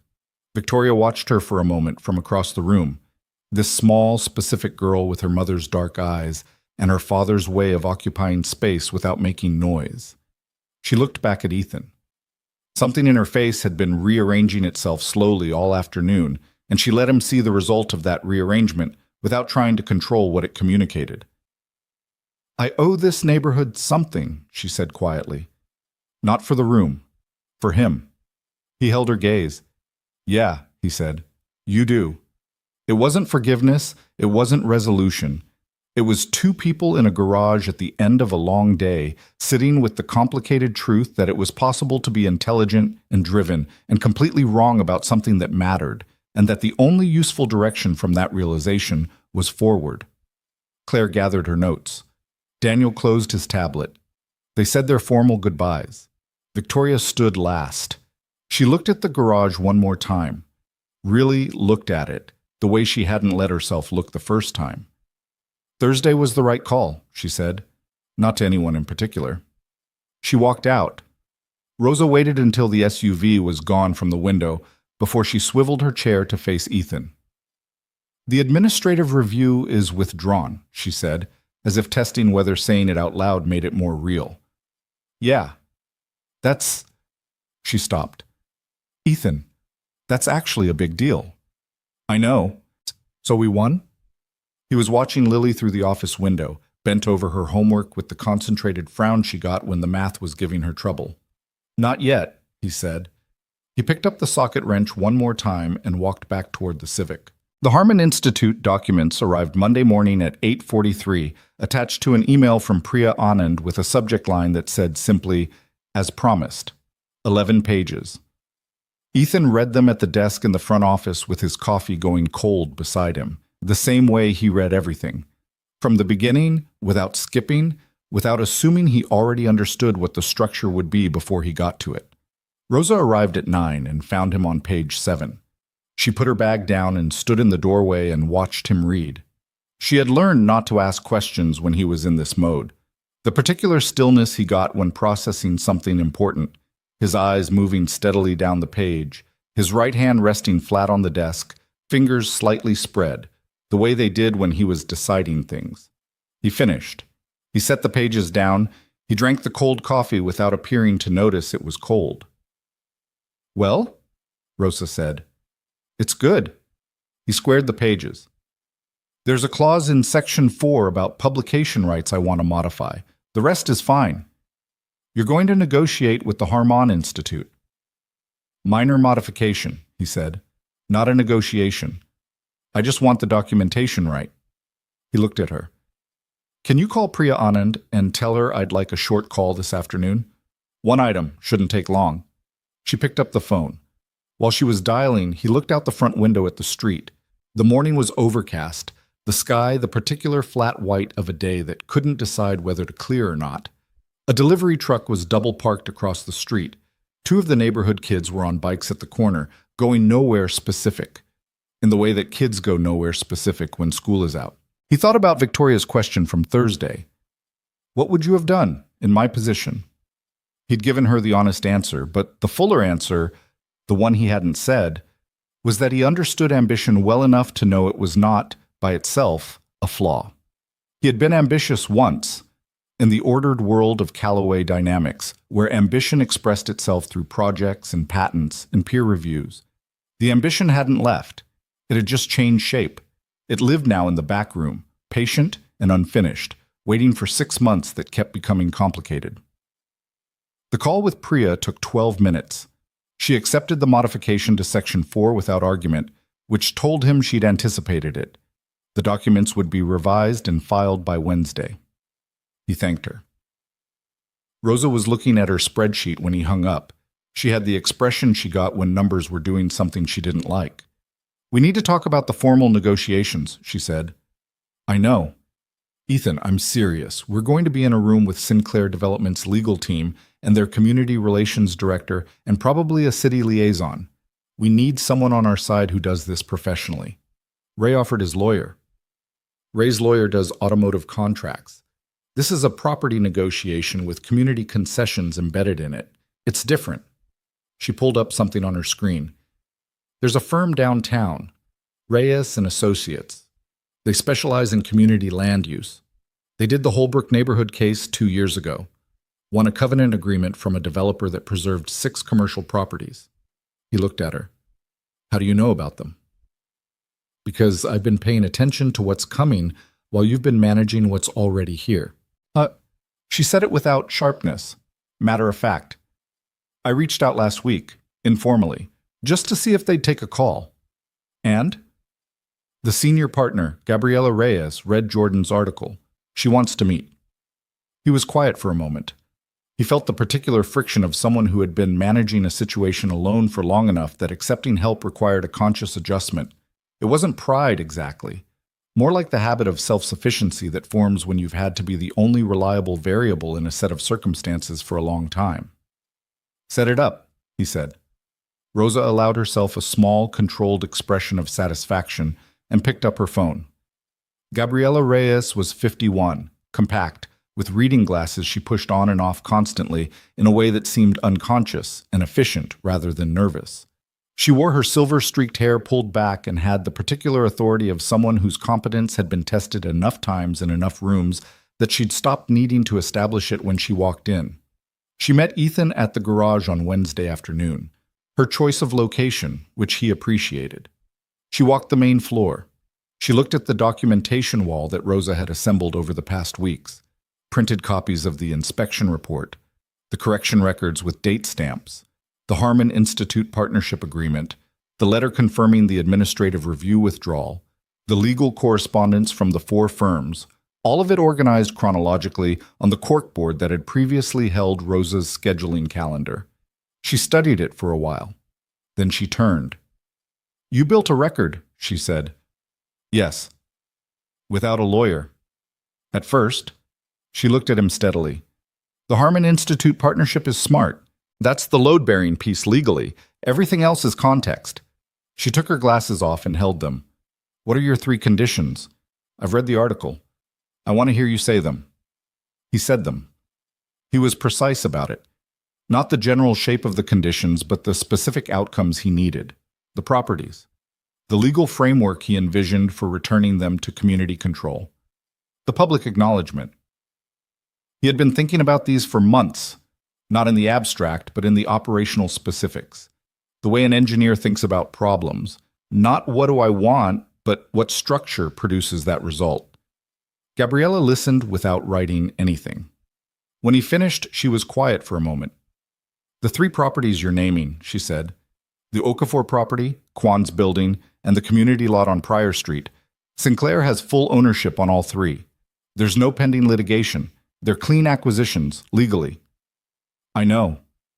Returning them to community control requires them to agree to a transfer or a covenant. They don't have to." "I know," he said again. "That's why the negotiation has to happen before they break ground on the final corridor. Once construction starts, their legal position hardens and their public exposure decreases. Right now, they're still in a window where bad press is expensive." She put her glasses back on. "You've thought about the leverage points." "I've had time." "The public acknowledgement," she said. "That's the one that will get the most resistance.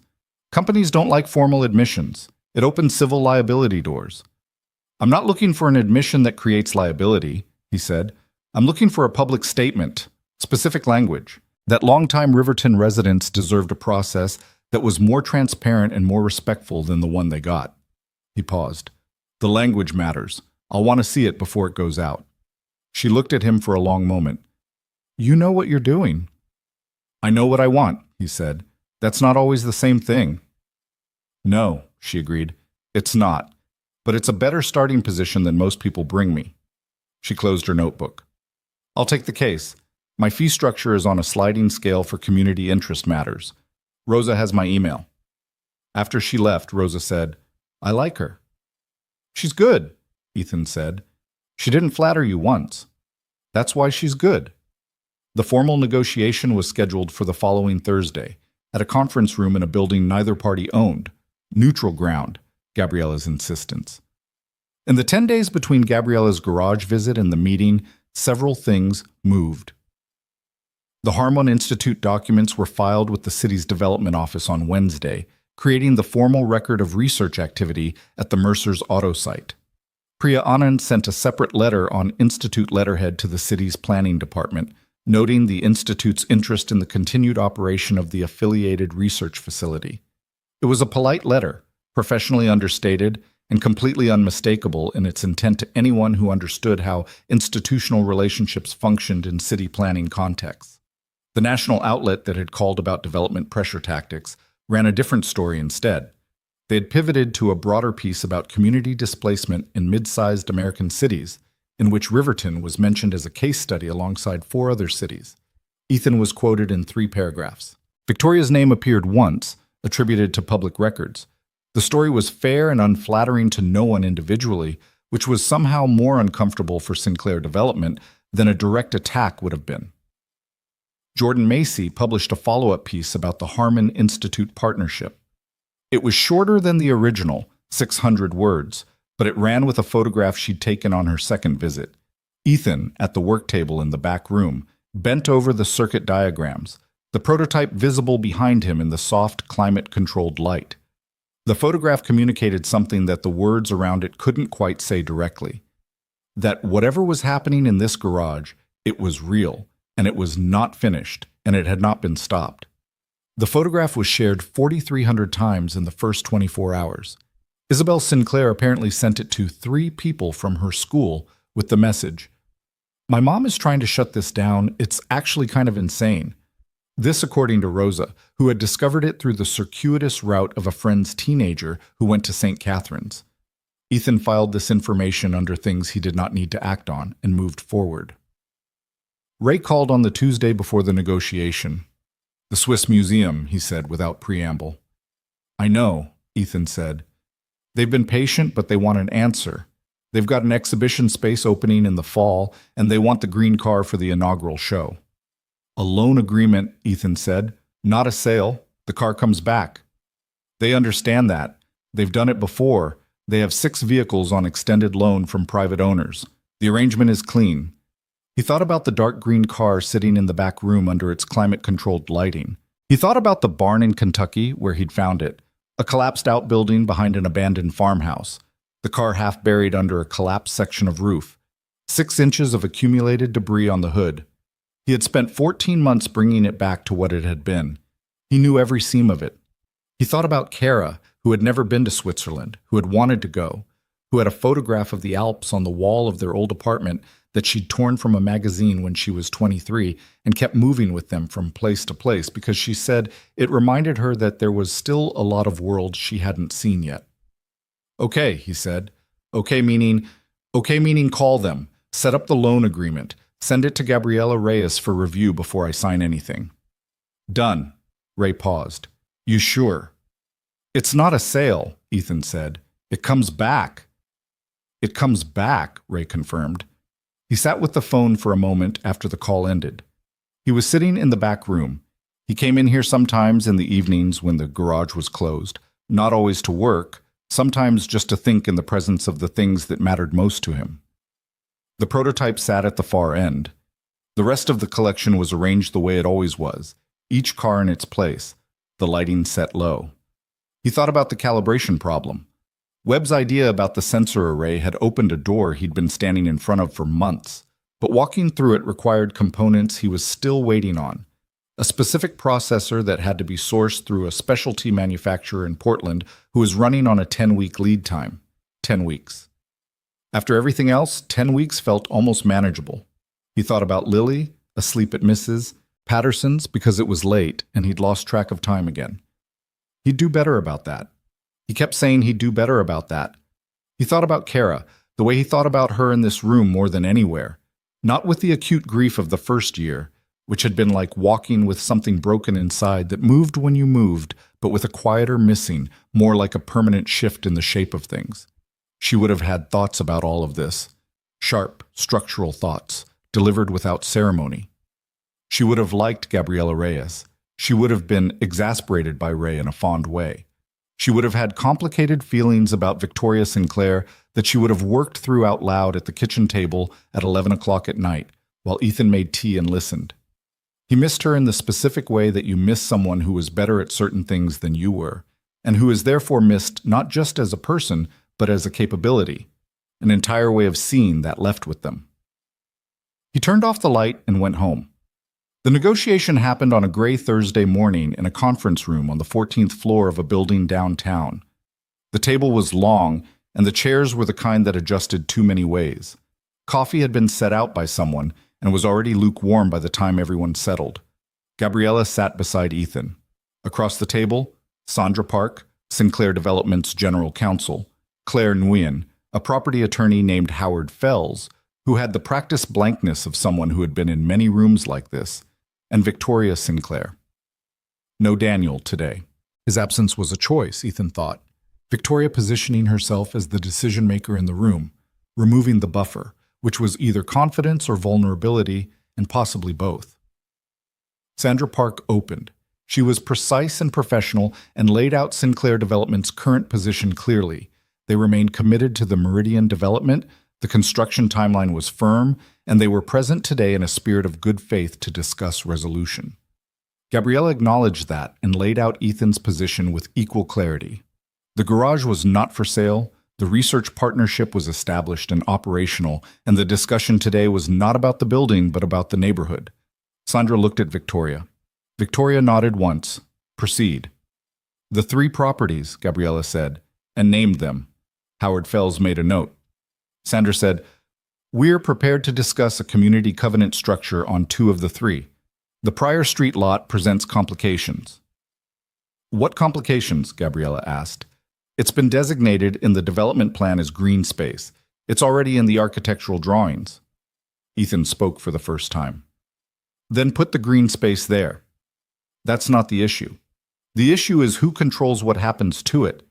A community covenant means the neighborhood has a seat at the table on decisions about that space going forward. That's different from ownership." Howard Fells started to say something, and Victoria said quietly, "Howard." He stopped. She looked at Ethan. "Walk me through what the covenant would look like practically." He did. He'd worked through it with Gabriella. A formal community advisory role in decisions about the Prior Street space, with binding consultation requirements for any changes to its use. Not veto power, consultation with teeth. Victoria looked at Sandra. "Is that structurally workable?" "It adds a layer," Sandra said carefully. "I asked if it's workable." "With appropriate legal drafting, yes." "Then draft it." Victoria turned back. "The Okafor property," Gabriella said. "Direct transfer. Return to the Okafor family at no cost." Howard said, "That's not commercially." "Howard," Victoria said again. Then to Gabriella, "Ruth Okafor signed a purchase agreement. We paid fair market." "You paid in a context where her alternatives had been narrowed," Gabriella said. Not aggressively. Flatly. Stating a position. Victoria looked at the table for a moment. She turned her coffee cup a quarter turn. "If we offer the property back at the original purchase price, she can buy it back for what we paid. Is that the structure?" Gabriella glanced at Ethan. He gave the smallest nod. "That would satisfy the condition on the Okafor property," Gabriella said. "We'd need Ruth Okafor to agree," Victoria said. "I've spoken with her," Ethan said. "She'll agree." Something moved in Victoria's face. Not surprise, exactly, but the adjustment of someone who keeps discovering that Ethan had already covered the ground she thought she was walking into first. "You spoke to her." "Last week," he said. "She's been renting the house back from the holding company your acquisition subsidiary put it under. She wants to come home." A silence settled over the table. Not uncomfortable, more like the silence of a room in which something real has just been said and everyone is letting it land before moving on. Sandra spoke carefully. "We'd have to route the transfer through the subsidiary. It's technically a sale, just at a specific price. There are tax implications." "That's your problem," Gabriella said pleasantly. Sandra looked at Victoria. Victoria said, "Work it out."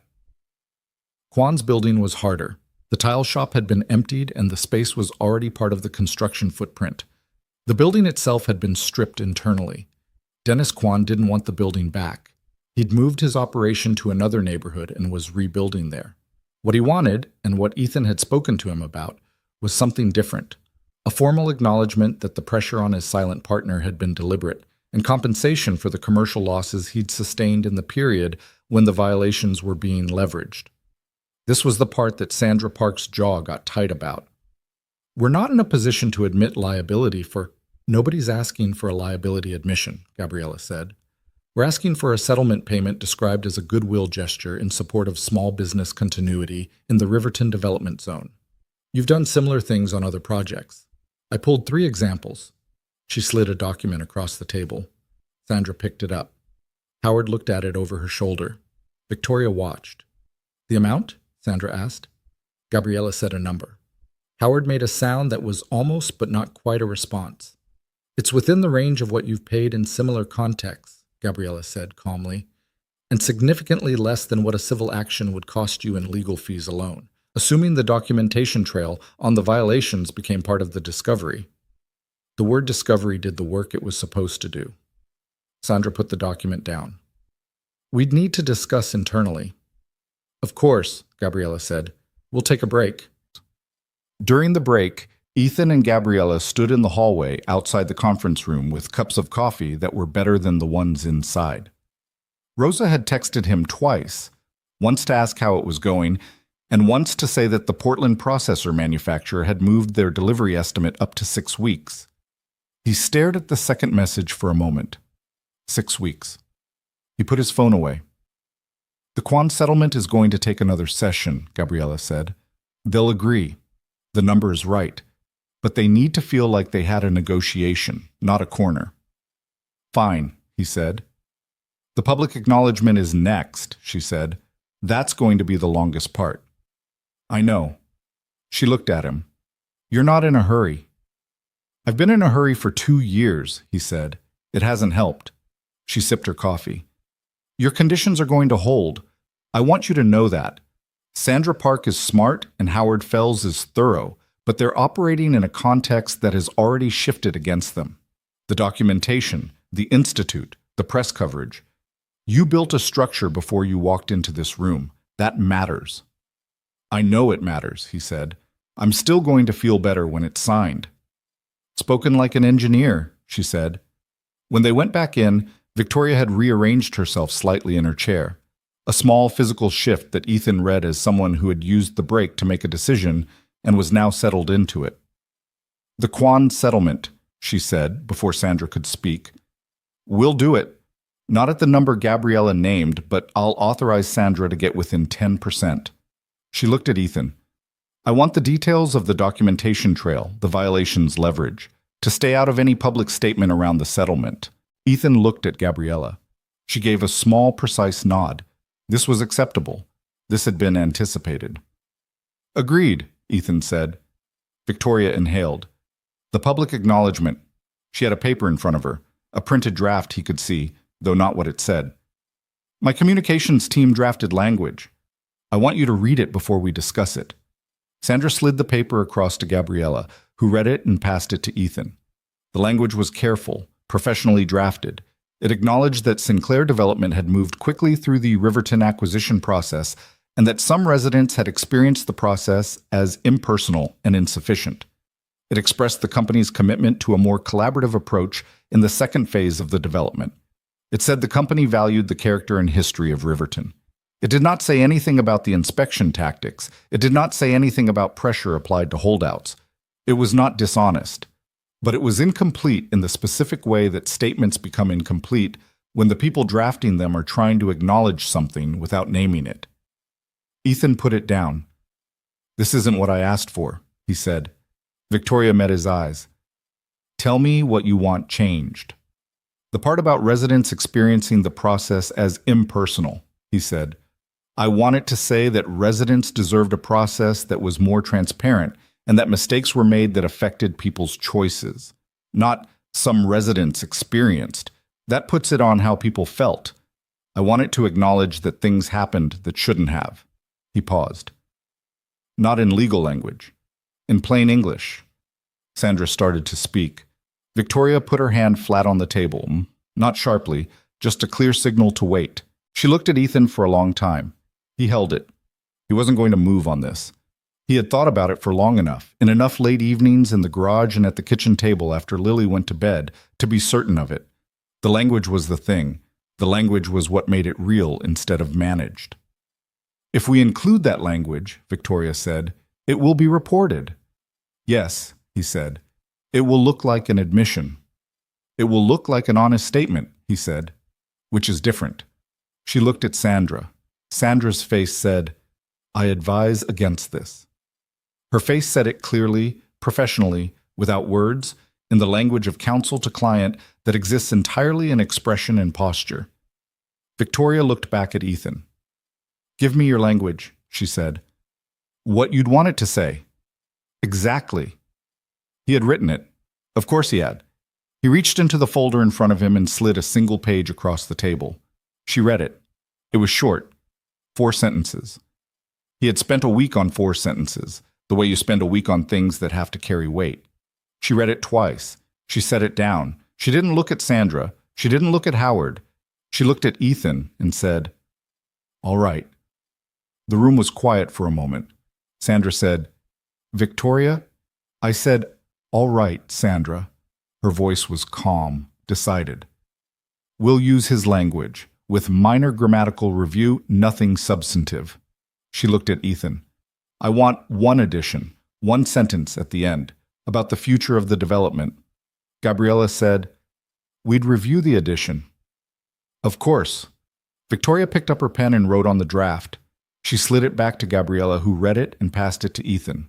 The added sentence said, "Sinclair Development commits to a community oversight board for the Riverton Meridian Project's second phase, with authority to review decisions affecting neighborhood character and commercial continuity." He read it twice. He hadn't asked for this. It was beyond what he'd asked for. It was the kind of thing that, if it held, if it was actually implemented and not just printed, would mean something for the neighborhood in the years after the construction was done. He looked at her. "That's real?" he said. "I don't do things I don't intend to do," she said. It was neither defensive nor proud, just a statement about herself, with the particular weight of a person who has been examining themselves recently and is trying to be accurate. He looked at Gabriella. She was reading the sentence again, and her expression had the controlled quality of someone who is more pleased than they want to show in a negotiating room. "We'd need the oversight board defined in a separate agreement," Gabriella said. "Membership structure, authority parameters, dispute resolution." "We'll draft it," Sandra said, with the energy of someone who is unhappy with the direction of a meeting but is professional enough to redirect toward implementation. "Second session? Next week." "Next week?" Victoria agreed. She looked at Ethan. "Is there anything else for today?" He thought about it. About the two conditions they'd substantially agreed to, and the third that was in motion. About the sentences on the page in front of him, 4 of his and 1 of hers. "No," he said. "That's enough for today." The meeting broke at 12:40.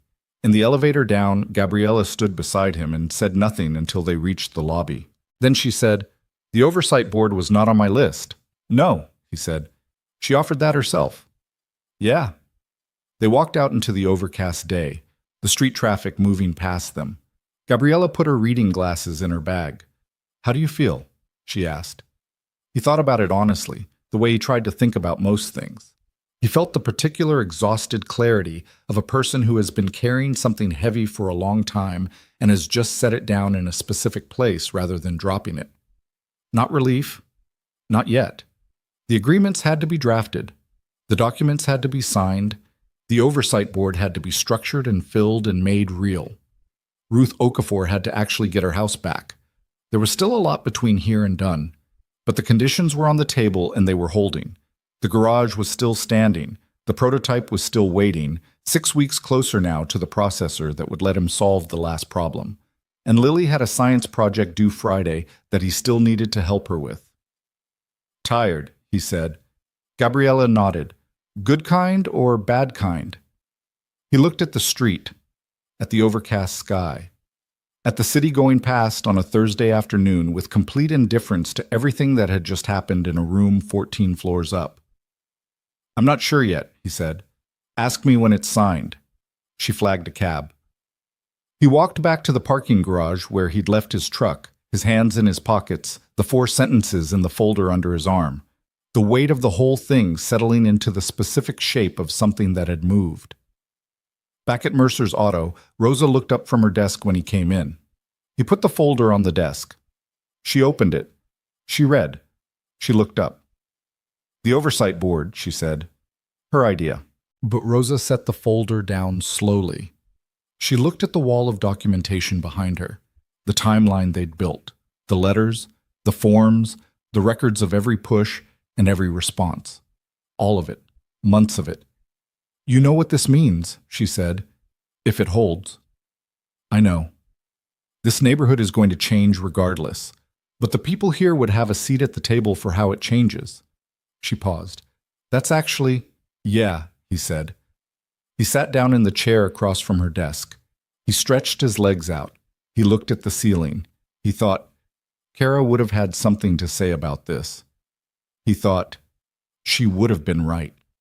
He sat in his garage with its worn floor and its rattling fan and its steel door and its secret room and its 7 violations now reduced to 2, and he let himself feel the weight of what was still ahead and the strange, incomplete satisfaction of what had moved today. It wasn't over, but it had shifted. And sometimes that was how things changed. Not all at once, not cleanly, not the way it looked in the telling, but in rooms on 14 floors up on gray Thursday mornings, 4 sentences at a time. The signing happened on a Tuesday in late October, 6 weeks after the negotiation session, in the same conference room on the 14th floor. The sky outside was clear for the first time in what felt like weeks, the particular hard blue of a fall morning that has finally decided to be cold and committed to it. Ethan noticed it through the window when he arrived and thought it was the kind of detail Kara would have mentioned, the way she always noticed weather as though it was trying to tell you something. Gabriella was already there when he arrived, her glasses on, reviewing the final documents with the focused attention she brought to everything. There was a stack of papers in front of each chair. Coffee again. And this time someone had thought to bring it in a thermal carafe so it would actually still be warm when people needed it. Rosa had wanted to come. He had said yes, and then she had said she had 3 service appointments that couldn't be moved, and looked at him in a way that communicated she was choosing to stay at the garage because someone needed to hold that ground while he was here. He understood. He'd told her he'd call her the moment the ink was dry. Sandra Park arrived with Howard Fells and a junior associate who carried the additional copies. Claire Nguyen came in behind them, with a folder of her own. Victoria arrived last, 2 minutes before the scheduled time, wearing a gray coat she hadn't taken off yet, her hair slightly windblown from whatever the morning had done to it on the way in from the parking structure. She sat down without ceremony and poured herself coffee. The signing itself took 40 minutes, which was mostly the logistics of multiple agreements requiring initials on multiple pages in multiple places. Sandra narrated each section as they moved through it. Gabriella confirmed each one. Ethan signed steadily, reading each page before he initialed it, which he'd done every time he'd signed anything in his life, and which he wasn't going to stop doing because he was tired or because the room expected efficiency. The community covenant on Pryor Street. The Okafor property transfer at original purchase price, with a letter to Ruth Okafor that Claire had drafted and Ethan had reviewed and found honest. The Kwan settlement, described as a goodwill contribution to small business continuity in the Riverton Development Zone, the number within 9% of what Gabriella had asked for. The public acknowledgement statement, 4 sentences of Ethan's and 1 of Victoria's, formatted on Sinclair Development letterhead, scheduled for release at noon today. And last, the Community Oversight Board Agreement, 12 pages, which defined the board's membership, authority, and dispute resolution process in the specific structural language that made things real rather than aspirational. When the final page was signed, Sandra gathered her copies with the practiced efficiency of someone who does this regularly and finds ritual in the practicality of it. Howard Fells capped his pen. The junior associate stacked documents. Gabriella looked at Ethan. He looked at the signed pages in front of him. He thought about something. Not a big thought, just a specific one. That he had sat at the desk in the front office of the garage with a cup of cold coffee and a stack of threatening letters on a night when the whole thing had seemed like it was built on the wrong side of a very large financial and legal machine. And he had thought clearly about what he needed and what he was willing to do to get it. And the thing he'd thought about had, more or less, happened. Not perfectly. Nothing had gone perfectly. He'd spent money he hadn't planned to spend and lost sleep he hadn't had to lose. The drainage fix had gone over quote. Ray had fronted things that Ethan was still working through how to repay. The 4 law firms had cost him 2 weeks of focused worry and 1 genuinely bad night where he'd sat in the back room at midnight and seriously wondered, for the first time, whether he was wrong about all of it. He hadn't been wrong, but the wondering had been real. Victoria set her pen down. She looked across the table at him, and for a moment the room's business fell away, and it was just 2 people looking at each other across a distance that had been measured in months and money and a very large amount of stubbornness. "Done," she said. "Done," he said. She didn't smile, and neither did he, which felt right. This wasn't the kind of thing that resolved into a smile. It resolved into a fact. a set of signed documents that would go into filing systems and generate action items and eventually produce real changes in real places. The smile was beside the point. "The statement goes out at noon," she said. "I know. My communications director is very unhappy with me." "I know that too," he said. Something shifted at the corners of her eyes. Not quite a smile either, but something in that neighborhood. "I assume you've been following the coverage." "Rosa follows it. She tells me what I need to know." Victoria looked at her coffee. "The national piece, the one about development pressure tactics." She paused. "That's going to follow this company for a while." "Probably," he said without apology. "I know." She turned the cup once. "I want you to know that the oversight board is going to be real, not a quarterly checkbox meeting, an actual board with actual authority." She looked at him directly. "I've put Claire in charge of building it, and I've told her she can recruit people who will push back, not decorative community representatives, people who will actually argue." He held her gaze. "I'd like to suggest 2 names for the initial membership." "Send them to Claire." "I will." Gabriella was packing her bag. She caught Ethan's eye and gave him the brief contained nod of a person who has won something and is professional enough not to let it show too much in front of the other party. He returned it. Howard Fells and the junior associate left first. Sandra said a few words to Gabriella about the filing timeline and then left. Claire told Ethan she would call him this week about the Okafor transfer paperwork, and then said, quietly, and apart from the professional context, "I'm glad this happened the way it did." He said thank you and meant it. Then there was just Ethan and Victoria and Gabriella and the table of signed documents and the clear blue sky through the window. Victoria stood. She put on her coat. She picked up her bag. She paused. "The prototype," she said. He waited. "I know you're close." She said it carefully. "When it's ready, if you ever do a public demonstration or if the Institute publishes, I'd like to know. Not for business reasons." She seemed to be finding the right words, which was a slightly unusual quality in a person who was generally very quick with words. "I want to know how it turns out." He looked at her for a moment. "I'll send you the Harmon Institute paper when it comes out." She nodded once. "That would be good."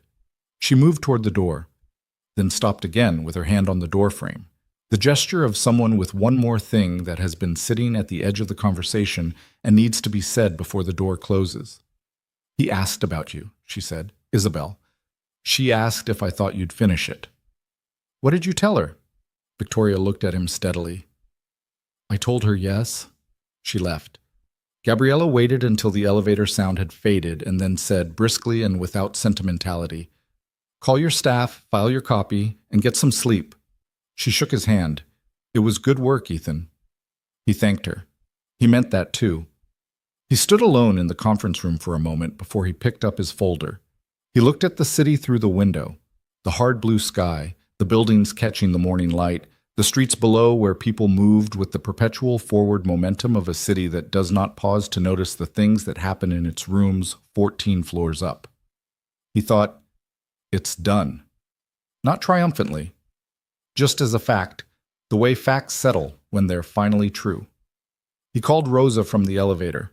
She picked up on the first ring, which meant she'd been sitting with the phone. "Done?" she said.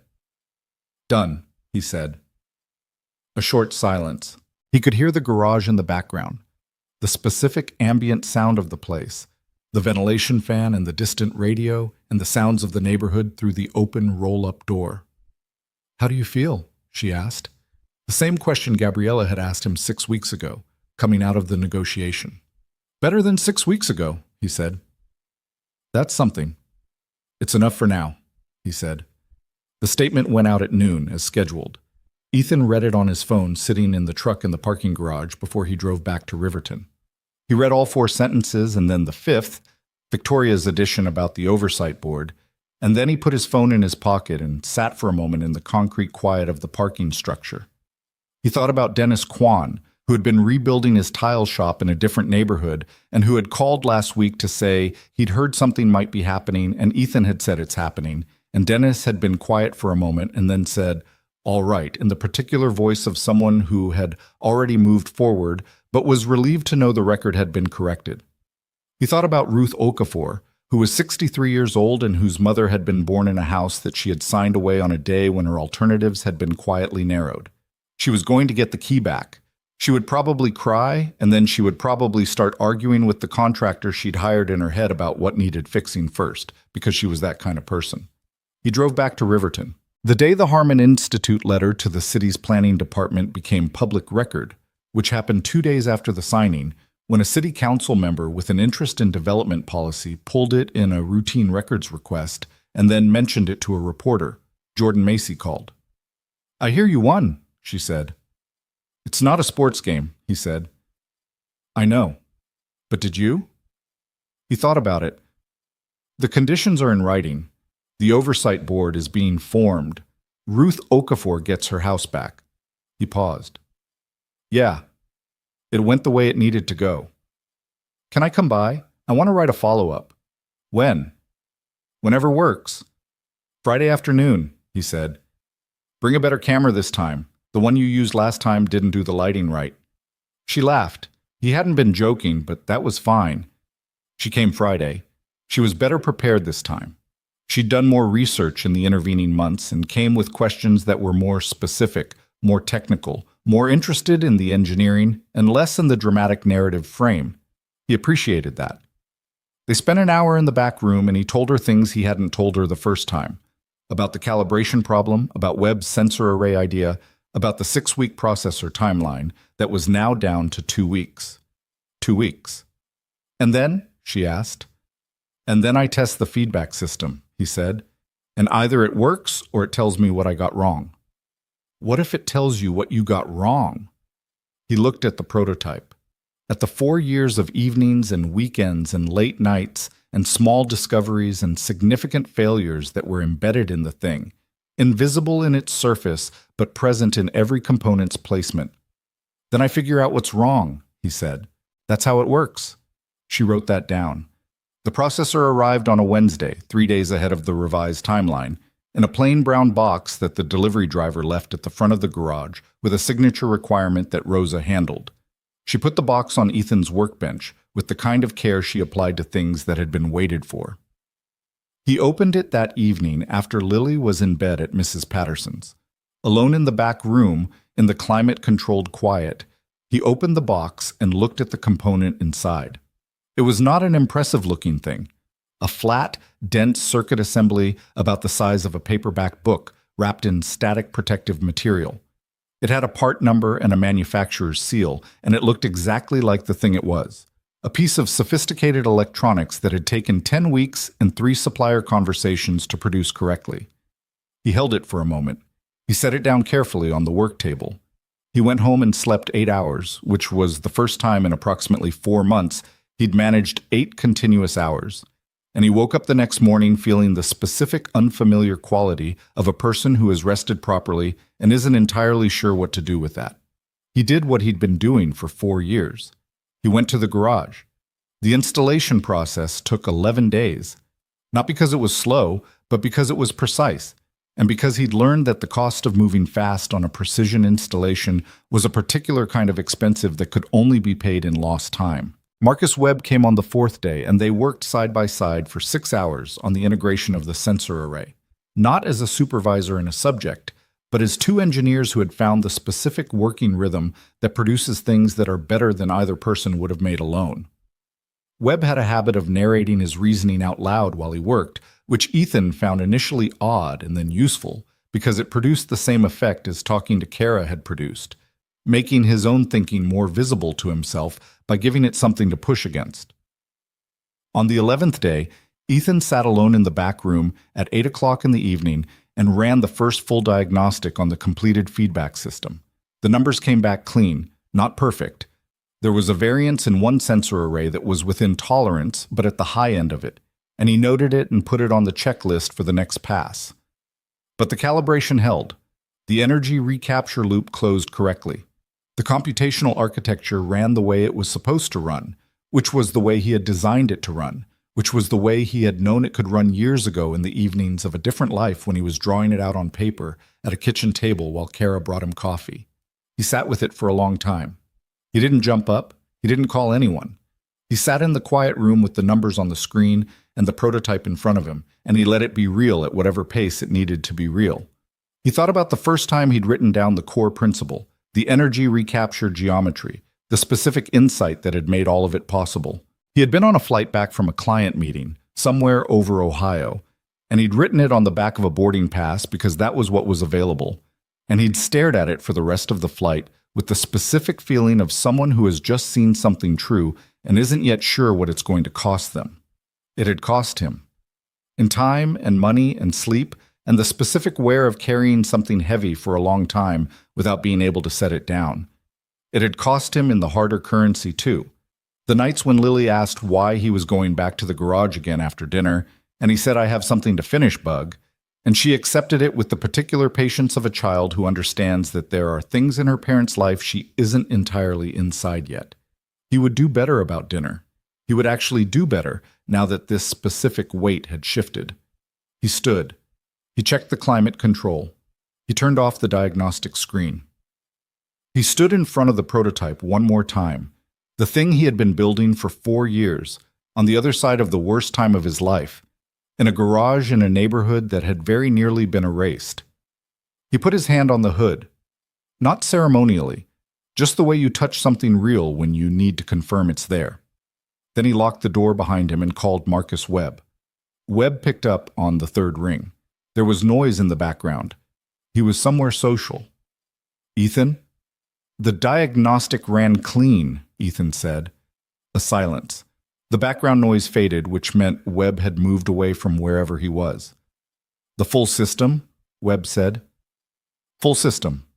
Calibration held. There's one sensor variance I'm noting, but it's within tolerance."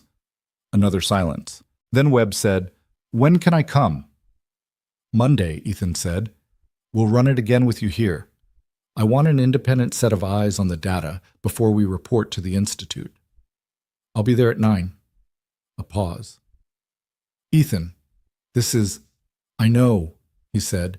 "Do you understand what this means for the—" "I know," he said again, not impatiently. Just with the specific quality of someone who has lived with an idea long enough that they don't need it explained to them at the moment it becomes real. Monday at 9. He walked home under the October sky, his hands in his pockets. The neighborhood was quiet at this hour. A few lights in windows, a car moving slowly down Pryor Street, the distant sound of something mechanical from the direction of the main road. In a few months, the first phase of the Meridian development would be visible from here, the glass of new towers catching the afternoon light from the north end of the district. He'd seen the updated plans.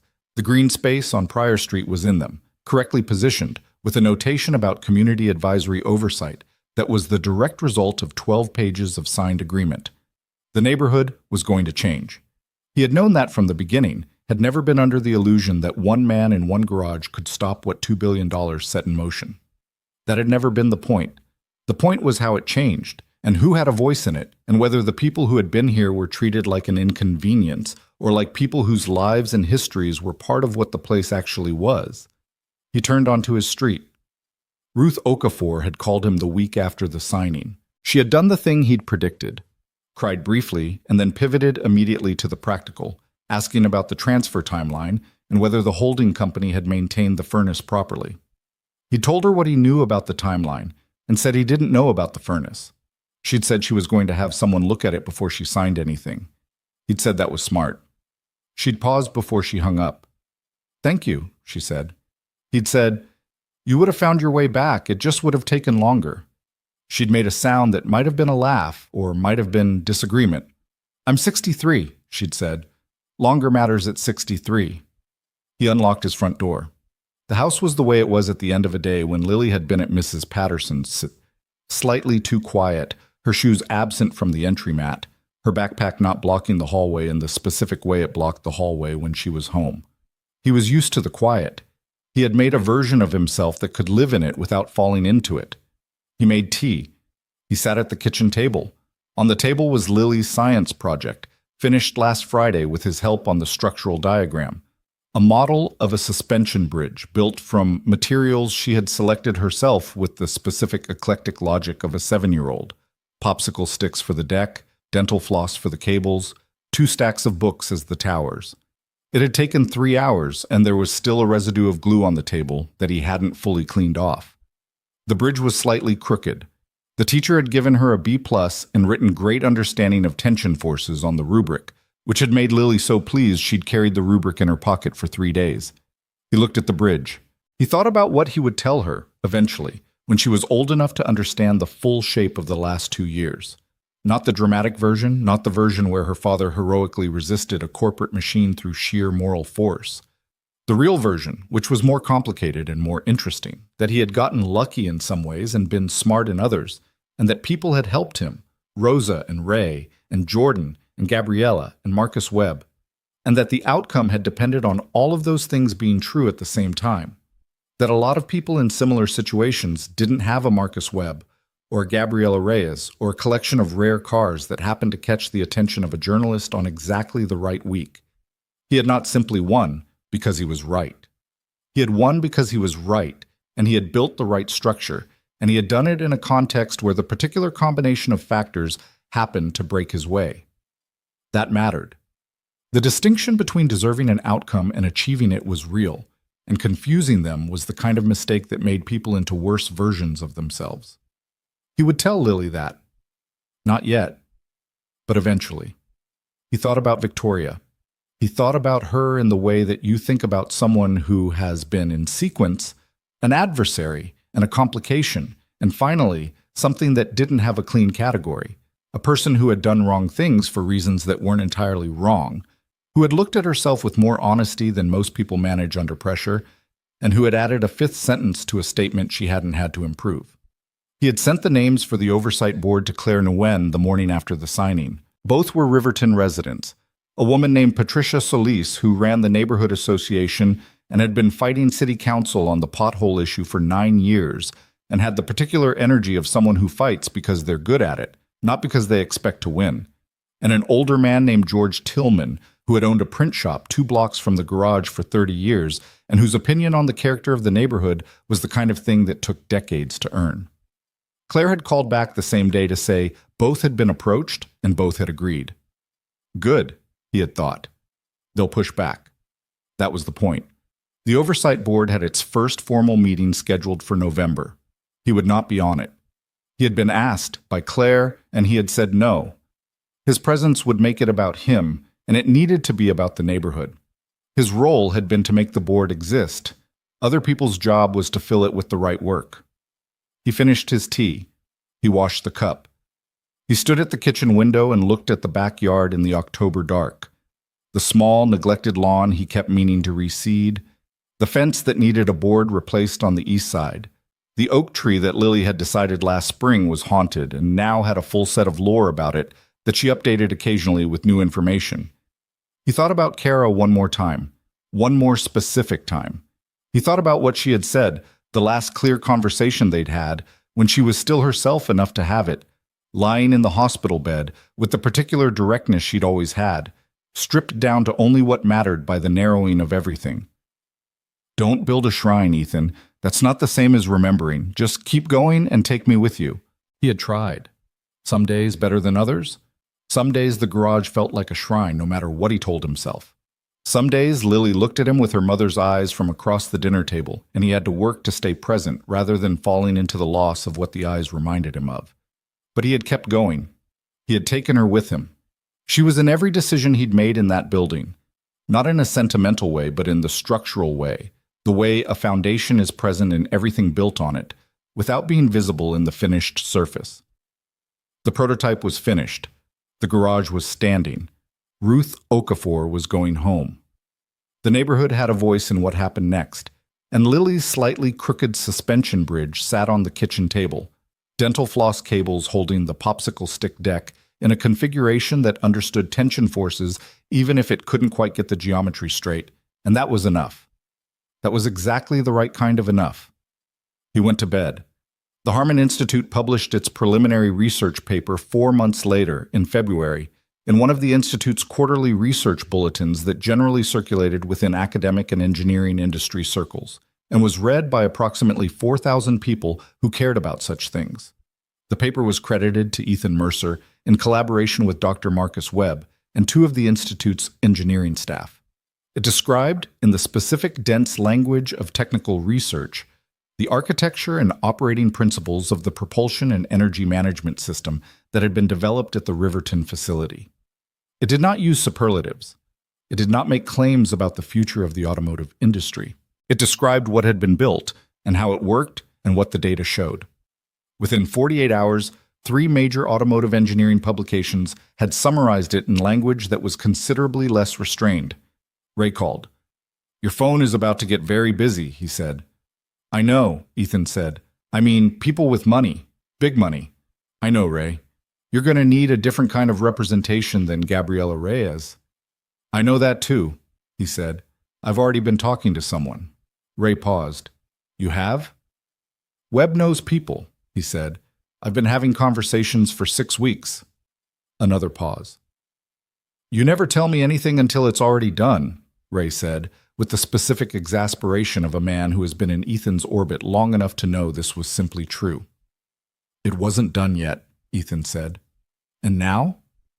"Now it's done enough to talk about." He didn't tell Ray the details because the details were still being worked out in conversations that would take another 2 months. What he would tell him eventually was that the outcome had involved a licensing arrangement, not a sale, not a buyout, not Ethan disappearing into the structure of a large company with his name on a patent and his control transferred to a boardroom. A licensing arrangement, with the Institute as the formal intellectual property holder, that would allow a manufacturing partner to develop the technology while Ethan maintained a specific ongoing role in its application. He had learned from the garage. You could take a fair offer, but you had to know what you were actually protecting before you decided what you'd accept. Jordan's final piece on the garage ran in March, the same week the licensing agreement was announced. She had known it was coming. He'd given her a week's advance notice, because she'd been with the story from the beginning, and that meant something. The piece was longer than her previous ones, and better, he thought, though he was not an objective reader. It covered the development fight, and the research paper and the licensing deal, and at the end spent 3 paragraphs on something she hadn't covered in the earlier pieces. Kara. Not in a maudlin way. In the factual way that Jordan did things, who she was, what she did, how she had thought the garage was a good idea before there was any evidence that it was. He had told her those things himself. He had sat in the front office on a Tuesday afternoon with Rosa conspicuously absent and told Jordan about Kara with the same plain directness he brought to mechanical explanations, because he had decided the story was incomplete without it, and incomplete was its own kind of dishonest. Jordan had said, "Are you sure you want this in?" "Yes," he said. "People will make it sentimental." "Some people make everything sentimental," he said. "That doesn't mean you leave it out." The piece ran under a headline he hadn't seen in advance, What Mercer's Auto Was Always Building. He read it at the desk in the front office with Rosa across from him, making a show of doing invoices and not reading over his shoulder, which she absolutely was. When he finished, he put his phone down. Rosa said, without looking up, "Good?" "Yeah," he said. "Good." Spring came to Riverton the way it always came, suddenly and incompletely, a warm week followed by a cold week, followed by 2 warm weeks that finally stuck. The construction on the northern end of the Meridian project had been going since January, the sounds of it audible from the garage on still mornings, the specific deep percussion of heavy machinery working at scale. From the second floor of the building across the street, you could already see the steel framing of what would eventually be the first tower, rising against the sky. The garage sat where it had always sat, faded walls, rusted roof edge, oil-stained apron. The sign above the roll-up door was still mostly bleached to nothing. Ethan had considered repainting it and then decided not to, for reasons he didn't entirely examine. Rosa had hired a second mechanic in February, a young man named Antoine who was 24 and very good with electrical systems and had found out about the job through the automotive blog coverage and applied with a letter that was 3 sentences long and entirely about his qualifications and 0 sentences about how much he admired what Ethan had done, which was the reason Ethan had called him back. Business was steady, not transformed. The neighborhood's foot traffic was still what it was, and most of the clients were still the same people with the same cars that needed the same kinds of attention. But there were new clients now, people from other parts of the city who came because they'd read the articles or heard the name. Some of them left when they discovered the garage was not a showroom. The ones who stayed were the ones who cared about the work. On a Saturday in April, Ethan was under a truck, a 2005 F-150 with a persistent coolant leak that the owner had been living with for 2 years, when he heard the front door. He rolled out. Victoria Sinclair was standing in the middle of the garage, alone this time, no SUV visible through the front window, which meant she'd either parked around the corner or come another way.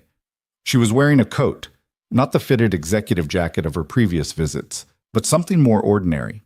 Her hair was slightly windblown again. "I should have called," she said. "Probably," he agreed.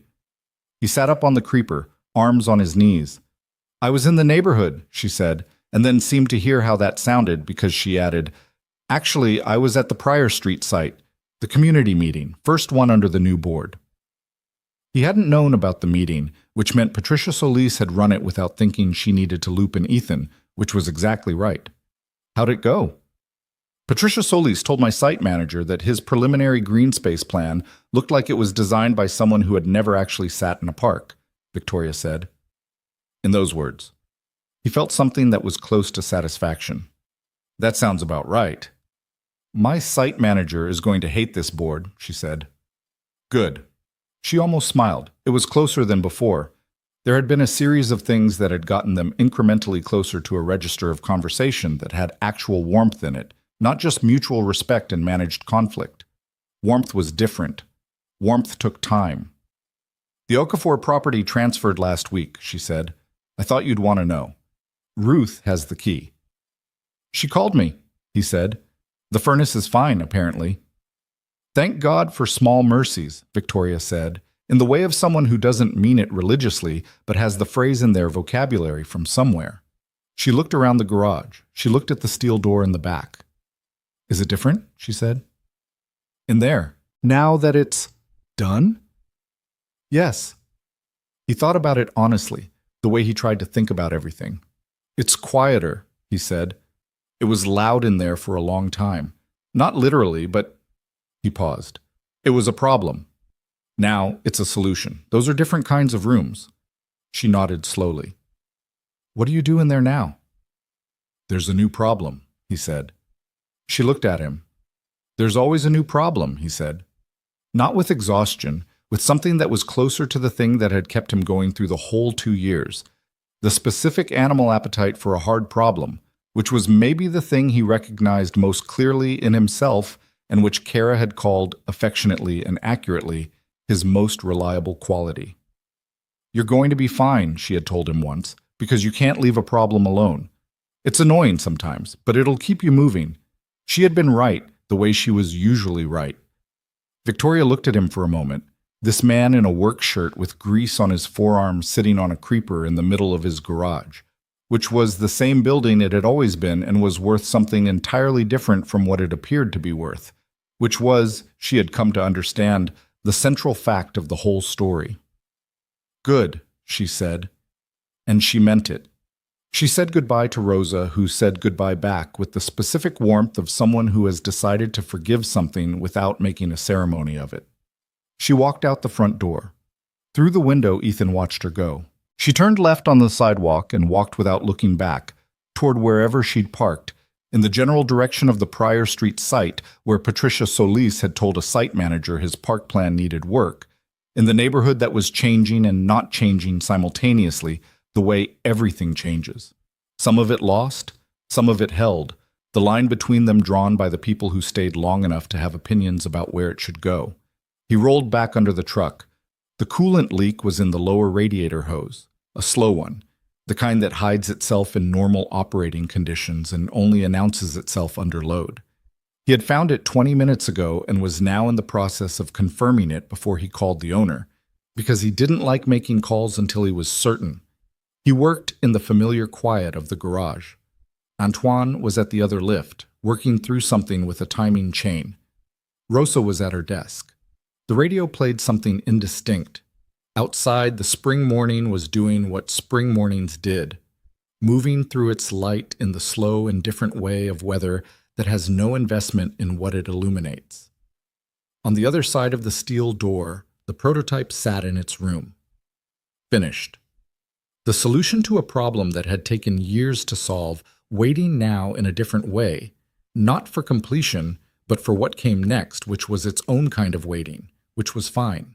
Some things you build to solve a problem, some things you build to prove something is possible, and some things you build because there is a person who thought it was a good idea, who helped you paint the sign, who said this is where you should be in the clear voice of someone who had thought about it and found it true. And because the truest way you know to honor that is to stay in the place where they were right about you and keep